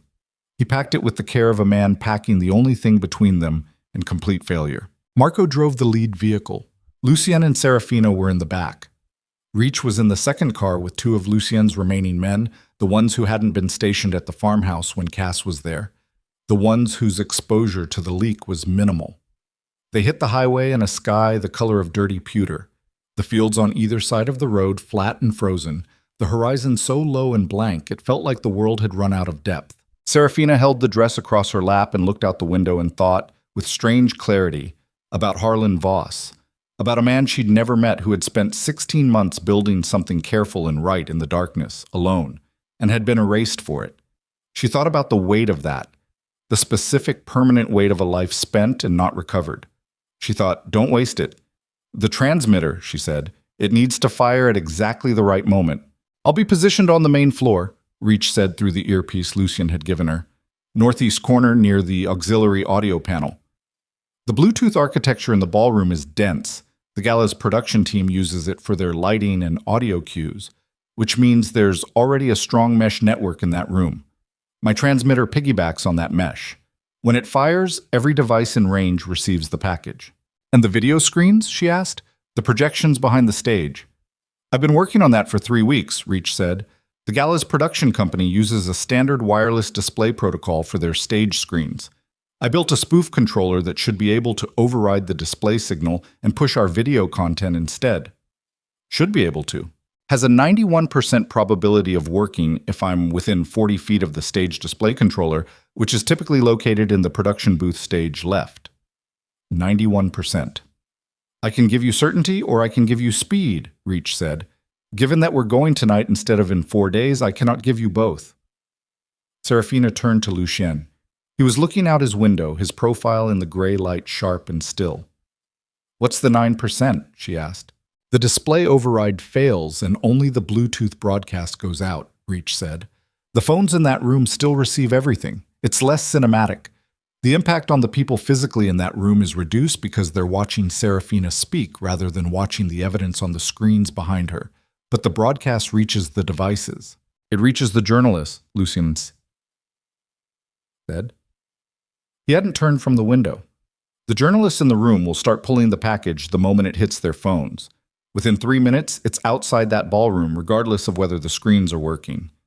Then the screens are a bonus, Seraphina said. The screens, Lucien said quietly, are for Damien.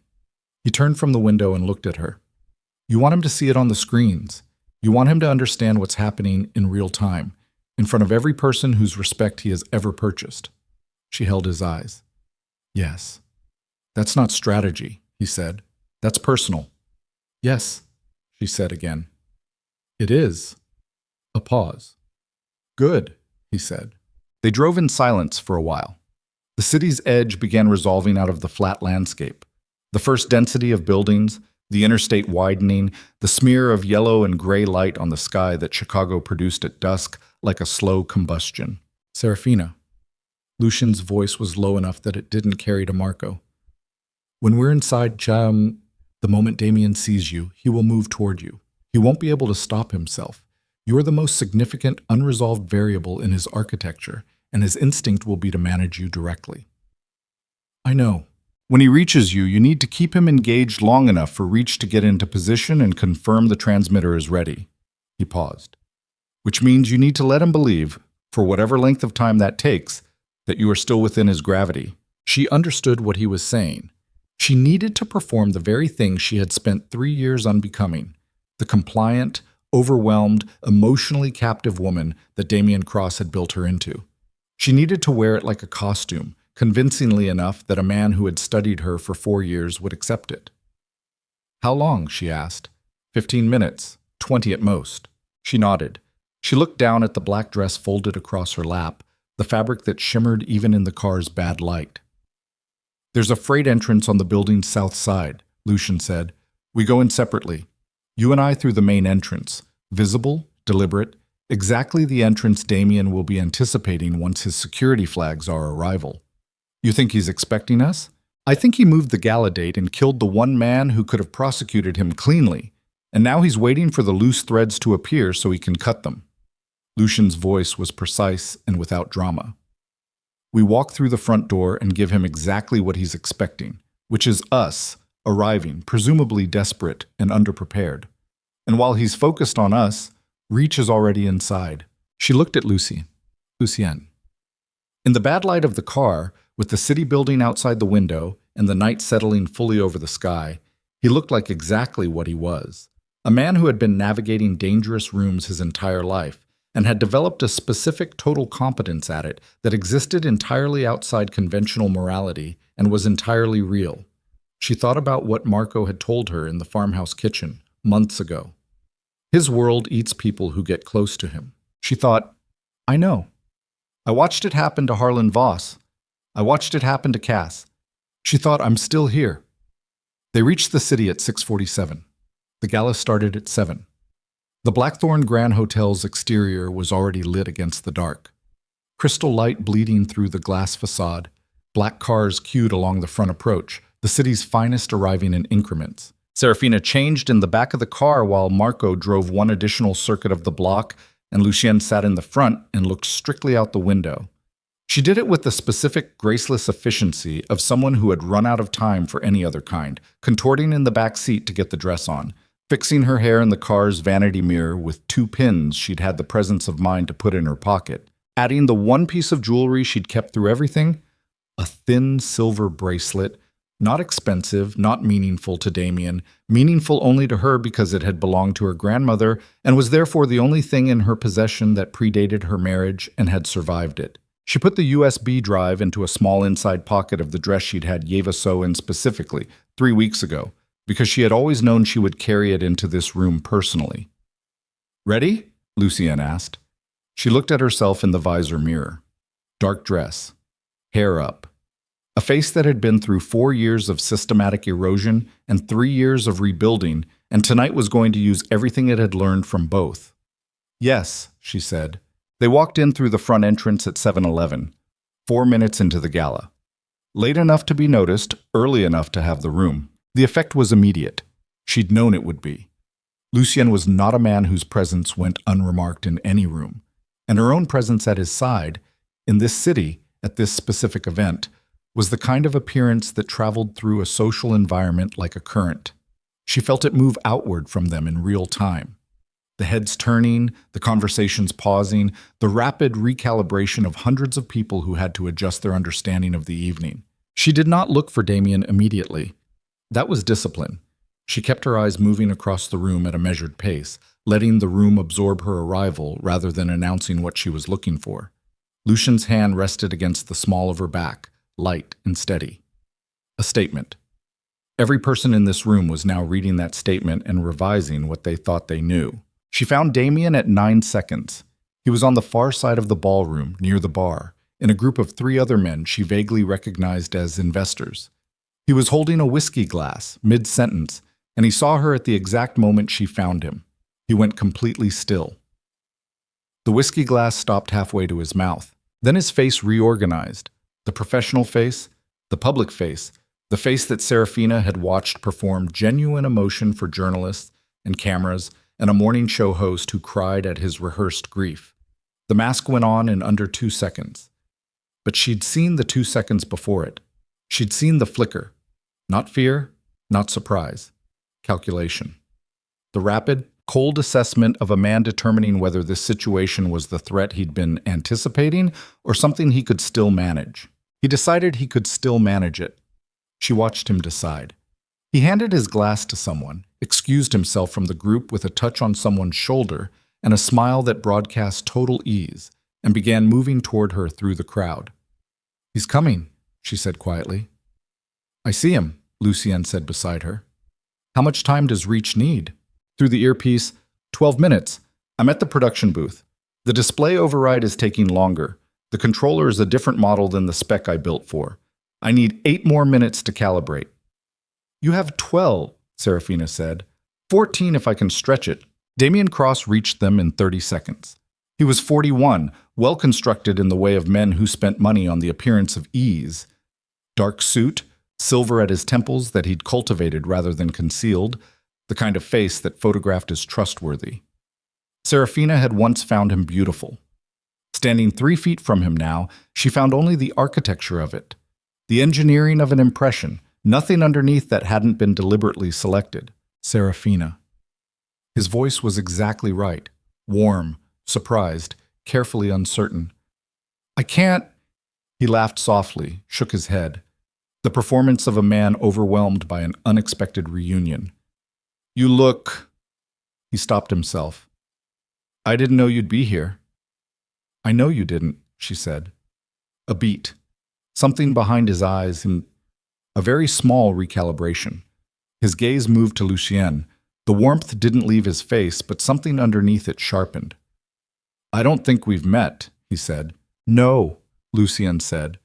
He didn't extend a hand. He didn't introduce himself. He simply stood there with the complete, relaxed containment of a man who had nothing to prove to anyone in this room and let Damien Cross absorb the fact of him. Damien smiled. Seraphina, could we find somewhere to talk? Just for a few minutes.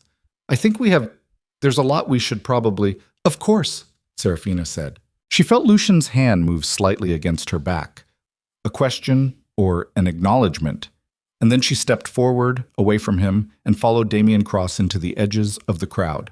He took her to a small alcove near the east wall, curtained off from the main floor, the kind of semi-private space that large venues built for exactly this kind of conversation. Confidential, visible enough that appearances were maintained, private enough that they couldn't be overheard. He turned to face her. Up close, she could see the thing he was hiding. Not fear, still not fear, but a tension he hadn't fully managed to bury. A wire pulled slightly too tight. You've been with Moretti, he said. The warmth was gone now. No witnesses. Yes. For how long? A while. Seraphina. His voice dropped. The version that had worked on her in the penthouse, in the car, in every private space where his public face wasn't required. I don't know what he told you, what he's convinced you of, but you need to understand, the man you've been with is not. I have the files, Damien. A silence. I've had them since before I left Chicago, she continued. 3 years. I've been sitting on them. She watched his face. I also have Reach's documentation. The shell company analysis, the victim testimonies, the wire transfer records going back 6 years. She paused. I have everything. Damien stood very still. The room beyond the curtain was filling with the sounds of the gala. Orchestra tuning, the escalating volume of several hundred conversations, the percussion of glasses and heels on marble. You're bluffing, he said. I'm really not. Even if you had documentation, and I don't believe you do, the federal contact you were building toward is gone. Harlan Voss is gone. His voice was flat now. Whatever legal architecture you were constructing doesn't exist anymore. No, she agreed. It doesn't. Then what exactly do you think you're doing tonight? She looked at him, at the face she had organized 3 years of her life around hating, and before that 4 years around loving, or trying to love, or performing love because she hadn't known yet that those were 3 different things. I'm going to go on that stage, she said, and I'm going to tell everyone in that room who you are. Damien laughed. It was the laugh he used when he thought someone was being naive. Short, slightly pitying. And say what? You're a disgraced ex-wife who's been living with a known organized crime figure. Anything you say tonight is destroyed the moment someone mentions your credibility. Maybe, she said, but the evidence on their phones isn't. The laugh stopped. Excuse me? He said. Right now, she said, watching his face, Every Bluetooth-enabled device in this ballroom is about to receive a compressed data package containing 6 years of your financial records, 3 victim testimonies, and an intercept of you discussing operational logistics with a man whose name is on an Interpol watch list. She tilted her head. The journalists in this room will have it open before I finish my first sentence on stage. Damien moved so fast she barely had time to register it. His hand closed around her arm above the elbow, fingers digging into muscle, his body shifting to block her from the curtain opening. The public face gone entirely now. Something underneath it that was uglier and more honest, and what she had always known was there. "You are not walking out there," he said. "Let go of my arm. You have no idea." His voice was low and compressed, the voice of a man containing an enormous amount of force in a very small space. "You have no idea what you're standing in the middle of. The people I work with, they are not... This isn't me, Seraphina. This isn't something you can burn down and walk away from. These are people who don't leave loose threads." "I know," she said. "Harlan Voss." His grip tightened. "Let go of my arm," she said again. Through the earpiece, Reach's voice. "Display override is confirmed. Transmitter is armed. I'm ready on your signal." 20 feet away, beyond the curtain, 500 people moved through a ballroom that was about to become the most important room in Chicago. Damien leaned close. His voice dropped to almost nothing. "Walk out of this building right now," he said. "Get in a car and go. Leave the drive, leave Moretti, and I will let you disappear. That's the only offer you get tonight." Seraphina looked at him for a long moment.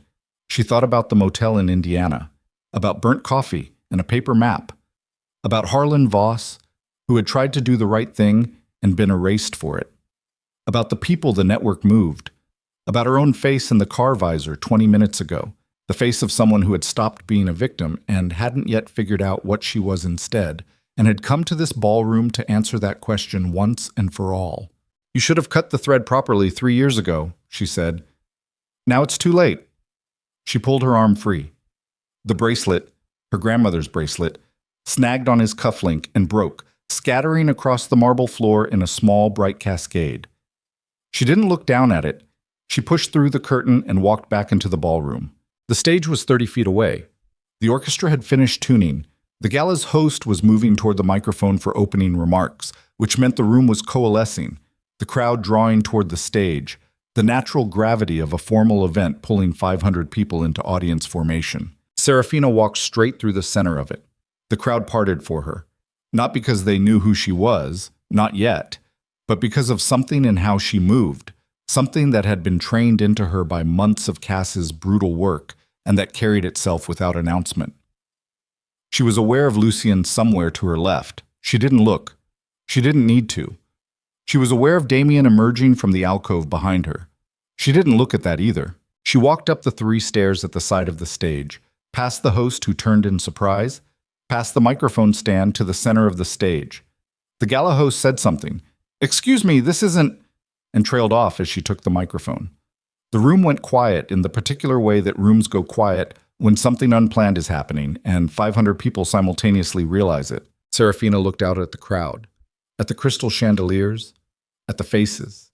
Some alarmed, some curious, some already reaching for their phones because people always reached for their phones when something unplanned was happening. At Damien, standing at the edge of the crowd, his face gone white beneath the ballroom lights, his security team already moving. She looked at Lucien, who was standing still in the middle of the room, watching her with the complete, focused, unguarded attention of a man who had stopped calculating. She pressed her thumb against the hidden pocket through the fabric of her dress, the small, hard shape of the USB drive, still there, always there. "My name is Seraphina Vale," she said into the microphone. Her voice was clear and carried.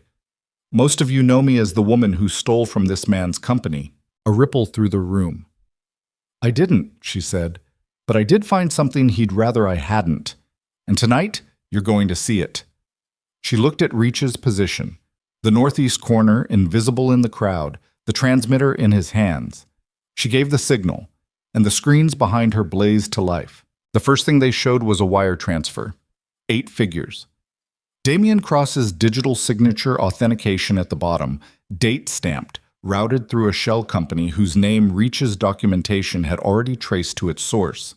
The second thing was the voice, A woman's voice, recorded in a room Seraphina had never been in, saying words that were simple and specific and described what had happened to her in the flat, careful language of someone who had practiced saying it without breaking. The third thing was Damien's voice, his own voice, from the Zurich Intercept, discussing logistics and routing and a word he used 3 times that the room had to hear for itself. The ballroom erupted. Not all at once, in layers, like a detonation that begins at the center and moves outward. First the journalists, whose phones had lit up with the broadcast package and who were already reading, already turning toward colleagues, already dialing. Then the investors, whose financial instincts were firing faster than their social ones. Then the politicians, 3 of whom began moving toward exits with the specific urgency of people calculating their own exposure. Then everyone else, the beautiful, expensive, carefully assembled everyone else of Chicago high society, who had come to this ballroom for a charity auction and were now in the middle of something that would be on every front page in the city by morning. Damien's security team hit the base of the stage stairs, and from the left side of the room, moving with the quiet, unstoppable momentum of someone who had been waiting for exactly this moment, came Lucien Moretti. He reached the stairs at the same time as security. What happened in the next 4 seconds was controlled and swift and completely deliberate. Lucien wasn't fighting, he was positioning, using the physics of the situation to redirect the security team's momentum away from the stage, buying Seraphina 30 more seconds at the microphone. 30 seconds. The screens were still running, the broadcast package was still pushing, every phone in the room was still receiving. Then Damien himself came through the crowd. He reached the base of the stairs and looked up at Seraphina on the stage, with the screens behind her showing his own voice saying his own words. And the look on his face was something she hadn't seen in 4 years of marriage or 3 years of absence. It was the look of a man watching everything he built come apart and knowing there was nothing left to do about it. "It's over," she said, not into the microphone, directly to him, quietly, from the stage. "It's done." Damien's face changed. The calculation left it. The architecture of performed emotion left it. What remained underneath was rawer than she'd expected. Not remorse, she wasn't naive enough to read it as remorse, but something like the final stripping away of a man who had spent 20 years constructing a version of himself that could survive anything, discovering in real time that it couldn't survive this. Then his hand moved to his jacket, and everything that happened next happened very fast. She saw Lucien see it, saw his body shift and accelerate with a speed that was almost wrong for the space, too controlled, too certain of its geometry. He crossed the distance between them in the time it took the man beside Damien to register that something had changed. The gun cleared Damien's jacket. Lucien's hand closed over Damien's wrist. The shot went into the marble floor, a crack that split the ballroom noise in half, 500 people dropping and scattering in a wave of terror, the crystal chandeliers vibrating from the concussive report. Seraphina was off the stage before she'd decided to move, the 3 stairs down in 2 steps, her heels gone somewhere, her feet on cold marble. She saw Lucien and Damien struggling at the edge of the crowd, the gun between them, the security team converging from 3 directions, and she saw the door at the far end of the ballroom open, the door that led to the service corridors, and above that the elevator banks, and above that the roof. She saw Damien break free. She saw him run for the door. She saw Lucien move after him, one hand pressed to his side where a graze had opened the fabric of his jacket in a dark stain that was growing. "Lucien," she started. "Go," he said. Not to her, to his team. Then he looked at her, one moment, the specific look of a man telling someone something without language. "Stay back." She didn't stay back. She didn't. She followed them through the door, into the service corridor, past the kitchen noise and the terrified catering staff pressing against walls, toward the elevator bank where the indicator showed a car climbing. Going up, going to the top, because that was what men like Damien did when the ground floor was lost. They went to the roof. The elevator opened onto a utility level, and beyond it a stairwell that led to the rooftop helipad. She could hear the helicopter, had heard it since the shot, the distant rotors that meant Damien had always had an exit planned, had always known this night could go wrong, had arranged his escape the way he arranged everything, quietly, efficiently, and at other people's expense. Seraphina found the hidden blade where she'd put it before leaving the farmhouse. A 3-inch folding knife in the dress's second sewn pocket, The one she hadn't told Lucien about because some preparations were hers alone. She started up the stairs. Outside, the Chicago skyline burned against the winter dark, and the snow had begun to fall again, and somewhere above her the helicopter was getting louder. And Damien Cross was about to discover that the loose thread he'd failed to cut 3 years ago had learned. The stairwell smelled like concrete and cold metal, and the particular staleness of spaces that existed only for emergencies. Seraphina took the stairs 2 at a time in bare feet, the marble chill of the ballroom floor replaced now by steel grating that bit into her soles with every step. She didn't slow down. The knife was open in her right hand, blade locked, and the sound of the helicopter above was getting louder and more specific.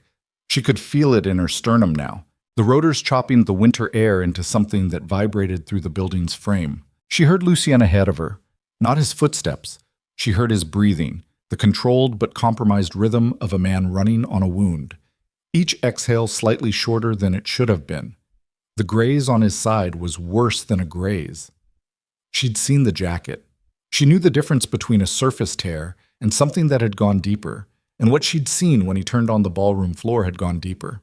She came through the rooftop access door 12 seconds behind him.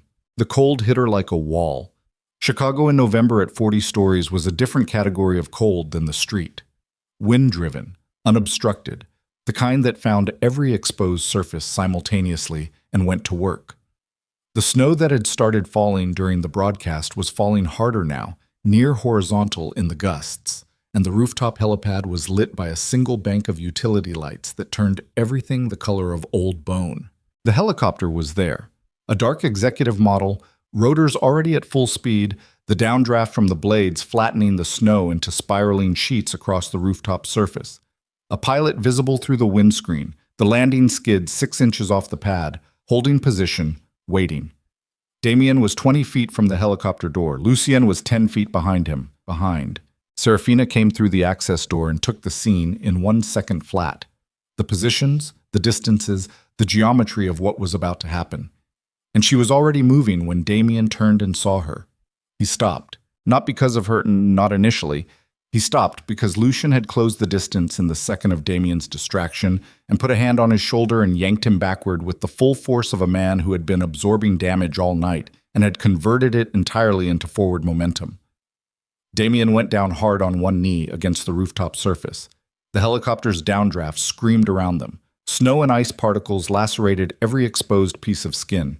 Damien came back up faster than he should have been able to. He was not, Seraphina understood now, a man who had only ever used money as a weapon. There was physical history in the way he moved, something trained, something practiced, and she recalibrated in real time as he turned and drove his elbow into Lucien's injured side with surgical precision. The sound Lucien made was not a scream. It was worse than a scream, a short, compressed exhalation, the sound of a body having the air driven out of it by pain. And he went down on one knee in the snow, and the hand he pressed to his side came away dark. Damien straightened. He looked at Lucien on the ground, and then at Seraphina, and his face in the utility lights was a thing she had never seen on him before. Stripped completely, no performance, no architecture. What was underneath was not the monster she had constructed in her imagination over 3 years of justified hatred. It was something smaller and more pathetic, and in some ways worse. A man who had genuinely believed, until approximately 40 minutes ago, that he was untouchable. A man discovering in real time that untouchable had always been a story he was telling himself and everyone around him, and the story was over. "Give me the drive," he said. His voice was hoarse from the cold. "Whatever Reach broadcast is already out. I can't stop that. But the drive itself, the chain of custody documentation, without the physical drive, the authentication is challengeable. It's been copied to 6 separate secure servers," Seraphina said. She moved laterally, keeping distance, keeping the knife low and out of his direct sightline the way Cass had drilled into her across 100 sessions on a cold farmhouse floor. "The physical drive is irrelevant. Then why are you still holding on to it?" She didn't answer that. The answer was too honest for this rooftop, in this wind, with Lucien bleeding in the snow 8 feet away. She was holding it because it was the first thing she had ever taken back. Because on a Tuesday in October in a penthouse kitchen, she had reached across 4 years of systematic diminishment and taken one thing for herself, at enormous cost, and she was not giving it to Damien Cross under any circumstances in this life. But she didn't say any of that. "Get away from the helicopter," she said. "It's over. The building is full of federal agents by now." Reach triggered the emergency contact the moment the broadcast went out. "You have nowhere to go." "Federal agents," Damien repeated. He said it with a remnant of the old contempt. The bored, dismissive contempt of a man who had been buying institutional protection for a decade. Then something shifted in his face, a recalculation, and the contempt died. Because he was running the same numbers she was, and arriving at the same answer. Harlan Voss was gone, but Harlan Voss had not been the only person watching. 16 months of a parallel investigation left traces even after the investigator was erased. And the broadcast that was on every phone in a ballroom full of journalists and investors and 3 sitting aldermen, had changed the political calculus so completely and so publicly that the institutional protection he'd purchased was now more liability than asset. Nobody with a career left to protect was going to step in front of this. He knew it. She watched him know it. "Seraphina." His voice changed again. Not soft. He didn't have soft left in him, but stripped of everything else, what remained was something almost unrecognizable from the man who had sat at a marble kitchen island and told her she'd never accomplished anything on her own. "I built everything I have from nothing. My father had nothing. I had nothing. And I made—" He stopped. "The things I did, the compromises, I know what they were. I'm not—" Another stop. "But I built something." "You built it on people," she said. "You built it on the ones you moved and the ones you erased and the ones you convinced to disappear quietly." She felt the wind take her words the moment they left her mouth, shredding them into the dark. She raised her voice against it. "You built it on me." He looked at her across the snow-blasted rooftop. The helicopter rotor screamed. His coat was open and the cold was taking the color from his face in patches. And he was 41 years old and everything he'd constructed was coming apart in real time. And he was finally, for the first time in the 4 years she'd known him, and the 3 years she'd spent surviving him, exactly as small as he actually was. "You were going to be nothing without me," he said. It came out less like an attack and more like something he was trying to make himself believe one final time. "Yes," she said. "That's what you needed me to think." She heard footsteps on the stairwell behind her. Multiple sets, heavy, organized. The access door burst open and 4 federal agents came through in tactical gear, weapons raised, voices cutting through the helicopter noise with the clipped authority of people executing a specific legal action they had been building toward for a very long time. Damien Cross looked at the agents. He looked at Seraphina. He looked at Lucian, who had gotten back to his feet and was standing with one hand pressed hard against his side and the other hanging loose, watching Damien with an expression that contained no anger, no satisfaction, nothing theatrical, just the complete and total attention of a man closing a very long account. Damien took one step toward the helicopter. The agents moved. It wasn't violent. That was the thing Seraphina would remember later. How undramatic the actual arrest was, after everything. He didn't fight. He didn't run. He put his wrists together when they reached him, almost like he'd practiced, and the cuffs went on in an agent-read language that dissolved immediately into the wind, and Damien Cross looked at the Chicago skyline one more time with the expression of a man saying goodbye to something he'd never actually owned, and then they walked him back through the access door and the rooftop was quiet, except for the helicopter, whose pilot had apparently received instruction from someone on the ground because the rotors began to slow, the pitch dropping, the downdraft dying, the snow settling back into its natural fall. Seraphina stood in the middle of the helipad and breathed. She realized she was still holding the knife. She folded the blade and put it in the pocket of her dress, carefully, deliberately, as though the action required that level of care. Her hands were shaking, not from cold, the cold she could barely feel anymore. "Seraphina," Lucien's voice. She turned. He was still standing, but the quality of it had changed. The controlled uprightness had become effortful, the kind of standing that costs something with every second. His hand was still pressed to his side and the stain had spread in his face and the utility lights was the color of the snow. She crossed to him in 3 steps and pulled his hand away from his side to look. He let her. The wound was a through-and-through graze that had caught the intercostal muscles below his left rib, deep enough to bleed seriously, not deep enough to have hit anything immediately fatal, but bleeding with the steady persistence of something that would not stop on its own. "You need a hospital," she said. "I'm aware." Right now. I know. She pressed her hand over his and applied pressure the way she'd learned over 2 years of pre-med and 3 months of working on Marco in a roadside motel and a farmhouse she would never go back to. He exhaled through it. Not the compressed sound from earlier, something more deliberate, someone managing pain rather than being overtaken by it.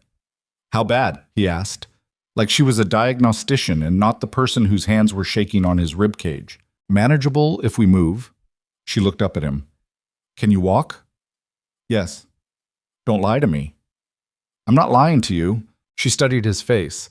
The snow was still falling, gentler now without the helicopter's interference, and it caught in his dark hair and on his shoulders and on the hard angles of his face that she had spent months learning to read.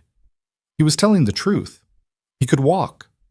He would walk because Lucien Moretti had an extraordinary capacity for doing what was necessary, regardless of what it cost, which was one of the things that made him dangerous, and one of the things that had made him, improbably, the only person in 3 years whose presence had made her feel less alone. All right, she said. She didn't let go of his side.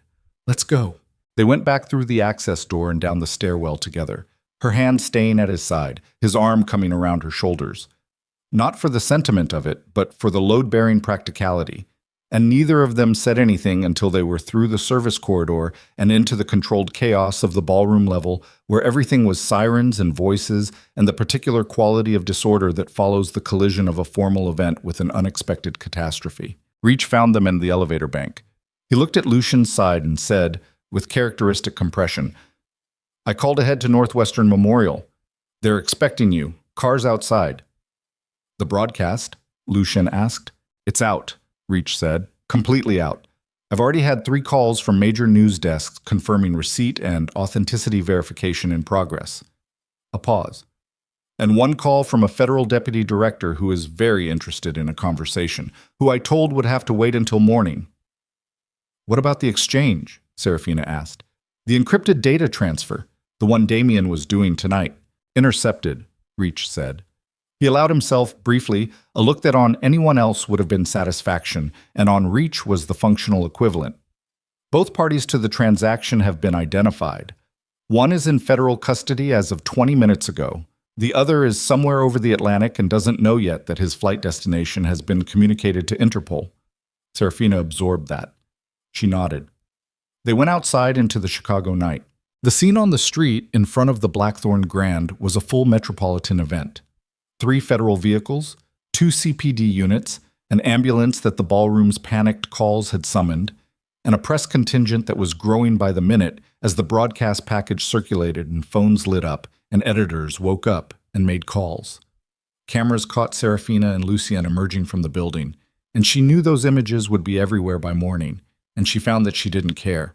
Not in the way she'd spent 4 years caring, the anxious, managed, performative caring of a woman whose existence depended on how she appeared in photographs. She was barefoot on a Chicago sidewalk in a black dress, with her hand pressed against a bleeding man's ribcage. And whatever the photograph said, she would let them say it. Marco appeared from somewhere. She didn't ask how he'd gotten there. He was just suddenly present in the way that Marco was always suddenly present when Lucien needed someone, and took over the physical support from her side with a practicality that communicated nothing but competence and a great deal of suppressed emotion. Hospital, Marco said to Lucien. Not a question. Yes, Lucien said. Now. Yes, Marco. You've been shot. I'm aware of that. You're always... Marco stopped himself, jaw working. He looked at Seraphina over Lucien's head with an expression that she read clearly. This is what I told you. This is what his world costs. You all right? He asked her. Yes, she said. He studied her face for a moment with the suspicious thoroughness that was simply how Marco engaged with the world. Then he nodded. Car, he said, and steered Lucien toward it. Seraphina stood on the sidewalk for a moment after they moved. She turned and looked back at the Blackthorn Grand. The light still blazing through the glass walls, the chaos still visible inside, the extraordinary wreckage of an evening that had begun as a charity gala and ended as the thing that would dismantle Damien Cross's empire. She looked at it for a long time. She put her hand in the hidden pocket of her dress. The USB drive was still there. She took it out and held it in her palm. Small, unremarkable, a piece of plastic and metal that contained the architecture of 6 years of hidden damage that had been inside her grandmother's bracelet the first time she held it, and had been against her ribs through every mile of the journey that followed. The bracelet was gone, scattered across a ballroom floor in the wake of a man who had underestimated her for the last time. She closed her fingers around the drive, then she put it back in her pocket and got in the car. The weeks that followed moved in a different rhythm than anything that had preceded them. Slower, more granular, full of the administrative texture of consequence. Federal prosecutors contacted Reach's intermediary within 48 hours of the gala. The evidence package, authenticated against the original drive and the intercept recordings, was sufficient to open a formal investigation that expanded rapidly as the lawyers for several of Damien's network partners decided that cooperation was preferable to exposure. The political figures who had moved toward exits during the broadcast did so again in private, this time more permanently, their names appearing in the investigation's documentation as recipients of funds routed through Cross Technologies' philanthropy arm. 3 of the network's logistics operations were shut down within the first 2 weeks. The 4th took longer. It had deeper geographic roots and better constructed legal insulation, but fell apart in the 3rd week when 2 of its financial intermediaries were arrested, and one decided, with the encouragement of federal prosecutors, to provide a comprehensive account of its operations. The people the network had moved were a more complicated accounting. Some were found, some were not. The ones who were found faced a landscape of legal and social complexity that no single prosecution could fully address, and Seraphina understood, in the way that you understand things you cannot resolve and must simply carry, that the justice available in this case was real and insufficient simultaneously, and that both of those things were true at once. She gave a formal statement to federal prosecutors on a Tuesday morning in a conference room in downtown Chicago, 2 weeks, almost to the day, after a different Tuesday in October that had started this. She sat across from a deputy director named Calloway, who had the look of someone who had been in this work long enough to have stopped performing reactions to what he heard and simply processed it, and she told everything in order. The discovery, the USB drive, the snowstorm in Indiana, the farmhouse, the 6 months of documentation, all of it. She left nothing out except the details that were Lucian's to provide or withhold on his own terms. And she was precise enough about that boundary that Calloway didn't push it. When she was finished, Calloway was quiet for a moment. Then he said, "You understand that your own legal exposure from the association with Moretti is something my attorney is managing," Seraphina said. "Yes." "Right." He looked at his notes. "The original embezzlement case that Cross filed against you.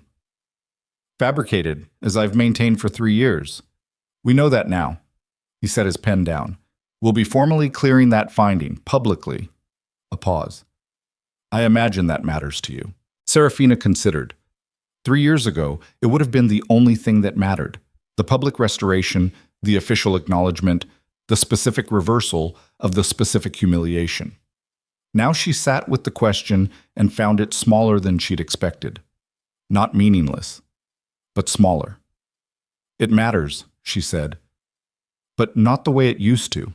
Calloway looked at her with the careful attention of someone recalibrating, the way people kept doing around her now, and nodded.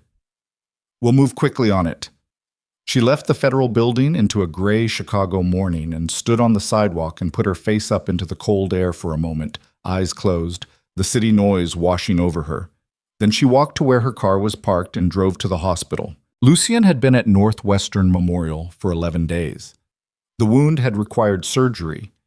The intercostal damage was clean, but the bleeding had been deeper than Yeva's field assessment, and there had been a complication in the second day that required a second procedure and 2 nights in intensive care that Seraphina had spent in a waiting room chair.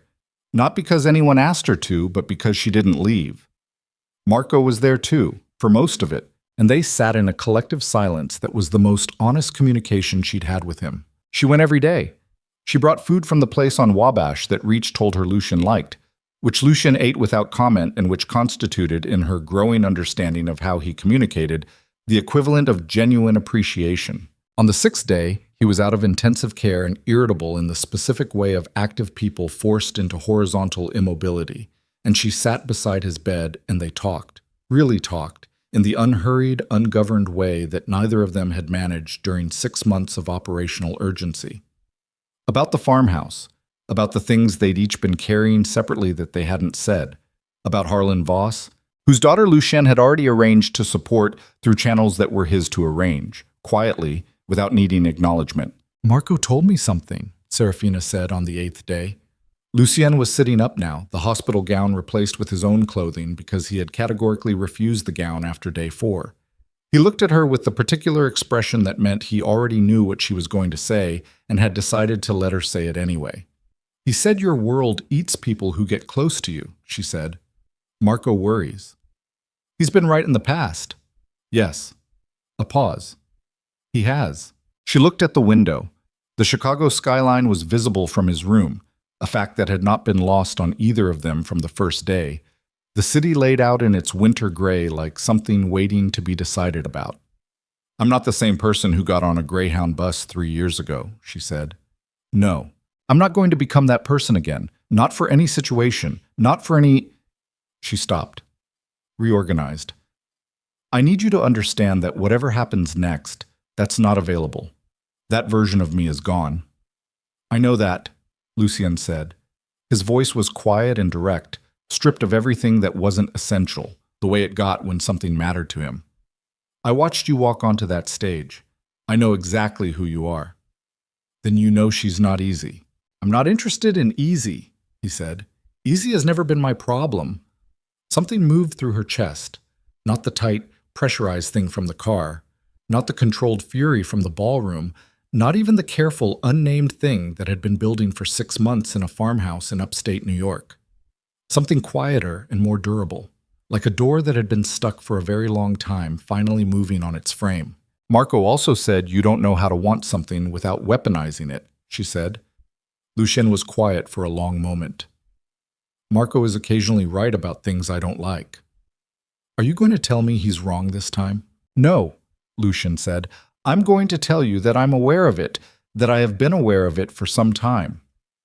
He looked at her directly, the black eyes that she had spent 6 months learning to read, finding in them now the thing that had been there for a while, and that neither of them had named in the farmhouse kitchen or anywhere else because there had always been something more urgent demanding their attention. "I'm also going to tell you that what I want and what I would do for it are things you should probably factor into whatever decision you're making." "I already have," she said. He looked at her. "I factored in Marco's warning," she said. "I factored in the cost. I factored in Harlan Voss and Cass and the bracelet on the ballroom floor and every reasonable argument against this." She paused. "And then I spent 11 days in that waiting room." Lucien reached across the space between them and put his hand over hers on the arm of the hospital chair. That was all. Just that. His hand over hers, warm and deliberate, the hands that had closed over Damien's wrist on the ballroom floor to stop a bullet from finding her. She turned her hand over and held his. Outside the window, Chicago moved through its winter business, indifferent and vast and full of the overlapping lives of people who would never know what had been decided in a ballroom and on a rooftop and in this room, all of which had rearranged the landscape of things that were possible. Lucien was discharged on a Thursday. Marco drove, visibly relieved in the suppressed way he did everything. Reach was at the safe house they'd moved to after the farmhouse was deemed compromised, surrounded by equipment and half-empty coffee cups, working through the secondary wave of documentation requests from federal prosecutors with the focused absorption of a man who was genuinely happy only when operating at full capacity. Life reconstituted itself in the particular, unglamorous way that life did after catastrophe, in grocery runs and phone calls, and the logistical management of consequences that stretched out for months after the decisive moment. The investigation was ongoing. Damien's legal team was formidable and expensive, and fighting every piece of the case with the exhaustive creativity of people who had nothing to lose and were being paid by the hour. 2 of the network's senior partners had entered plea negotiations. The trafficking victims whose cases the investigation had surfaced were represented by a coalition of legal organizations that Seraphina had begun meeting with regularly, not because anyone asked her to, but because she couldn't look away from that part of it. The people who had been moved by the network that Damien's money had built, they were the accounting that no prosecution would fully satisfy, and that she carried anyway. The weight that she thought she would probably carry for a very long time, which seemed to her the appropriate and honest response to having been, however unknowingly, in proximity to it. Her father's name came up in the investigation in the fourth week, exactly as she'd known it would.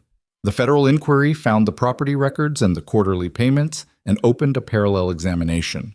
He called her for the first time in 3 years on a Wednesday evening, his voice older than she remembered, careful and diminished and stripped of the authority it used to carry. She answered the call. She let him speak. He said he hadn't known the source of the money, which she believed, not because she'd forgiven him, but because the financial architecture supported it, and because some truths had to be accepted even when they didn't simplify anything. He said he was sorry for the way he'd handled her divorce. He said it in the halting, imprecise way of a man who hadn't practiced apology and was doing it wrong but doing it anyway. She didn't tell him it was okay because it wasn't. She said she heard him. She said she would speak with his attorney and pass on what she knew about the property records to assist his cooperation with investigators. She said she would call again sometime when she had more to say. She hung up and sat in the quiet of the safe house and felt the specific texture of that. The call, the words, the fact that she'd answered, and found it neither clean nor simple nor resolved, which she had come to understand was what most honest things felt like. 6 months after the night of the Valentine Foundation Gala, a charity event was held at a private venue overlooking the Chicago River. It was not a headline event. The guest list was small, 70 people, curated rather than collected. And the purpose was the establishment of a legal defense and support fund for trafficking survivors, funded by a combination of assets seized from Damien's network during the investigation and a series of private donations that Seraphina had spent 3 months soliciting. She wore silver. It had not been a deliberate callback to anything. She'd seen the dress in a shop window and liked the way it moved, the way it caught light without demanding attention. She stood at the window before the event started, looking at the city below, the river dark and moving, the bridges lit, the skyline doing its ordinary spectacular thing against the winter sky. Lucien came to stand beside her. He moved without the careful compensation of the weeks after surgery now, the wound closed and healed to the scar she'd told him he'd have from the beginning. He was in dark clothing, no tie, his standard interpretation of formal events, which was to acknowledge them minimally. "Nervous?" he asked. "No," she said. And then, honestly, different nervous than I used to feel. Explain the difference. She considered. Before any event like this, I was nervous about how I appeared, whether I was doing it correctly, whether the room approved. She looked out at the river. Now I'm nervous about whether this is enough, whether the fund does what we need it to do, whether the people it's supposed to help will actually be helped. She paused. Better things to be nervous about. Lucien was quiet for a moment. "Yes," he said. "They are." People began arriving, the room filled with the sound of voices and the particular quality of a gathering that had purpose underneath its social surface. Seraphina moved through it with the ease of someone who had finally stopped performing ease and simply had it. The ease that comes not from social fluency or the right dress or a powerful man's endorsement, but from knowing exactly who you are and having paid the price of that knowledge. She spoke briefly, without notes, standing at the window with the city behind her. She told a version of the story, abbreviated, selective, the parts that served the room's purpose. And she told it without self-pity or drama, in the flat, specific language of someone reporting something that happened and what it cost and what was being done about it. The room listened. Afterward, a woman approached her, late 30s, a controlled, careful bearing that Seraphina recognized. The bearing of someone who had been through something and come out the other side functionally, but changed permanently. The woman said she'd been following the investigation since the gala. She said she had a story of her own and an attorney, and she'd been waiting for a structure like this one to exist. Seraphina took her card. She said she would call. She meant it. Later, much later, when the event had wound down and the room had emptied to a few people talking quietly in corners, Seraphina stood again at the window with a glass of water she'd been carrying for an hour and looking at the skyline. The city looked the same as it always had. It had no memory of what had happened in it. No physical mark, no architectural scar. The Blackthorn Grand Hotel was down there somewhere, lit and operational, hosting some other event with other people inside its crystal ballroom, who had no knowledge of a woman who had once stood on its stage without shoes and said her own name into a microphone like it was a declaration. But the city looked different to her. Not better, not transformed into something uncomplicated, just differently itself, visible in a new way, the way things become visible once you stop being afraid of them. Lucian came to stand beside her again. She felt him there before she looked, the particular quality of his presence, the density of it, that had been one of the first things she'd registered about him in a motel parking lot, and which she would, she thought, always register. They stood without speaking for a while. Outside, Chicago did what cities did.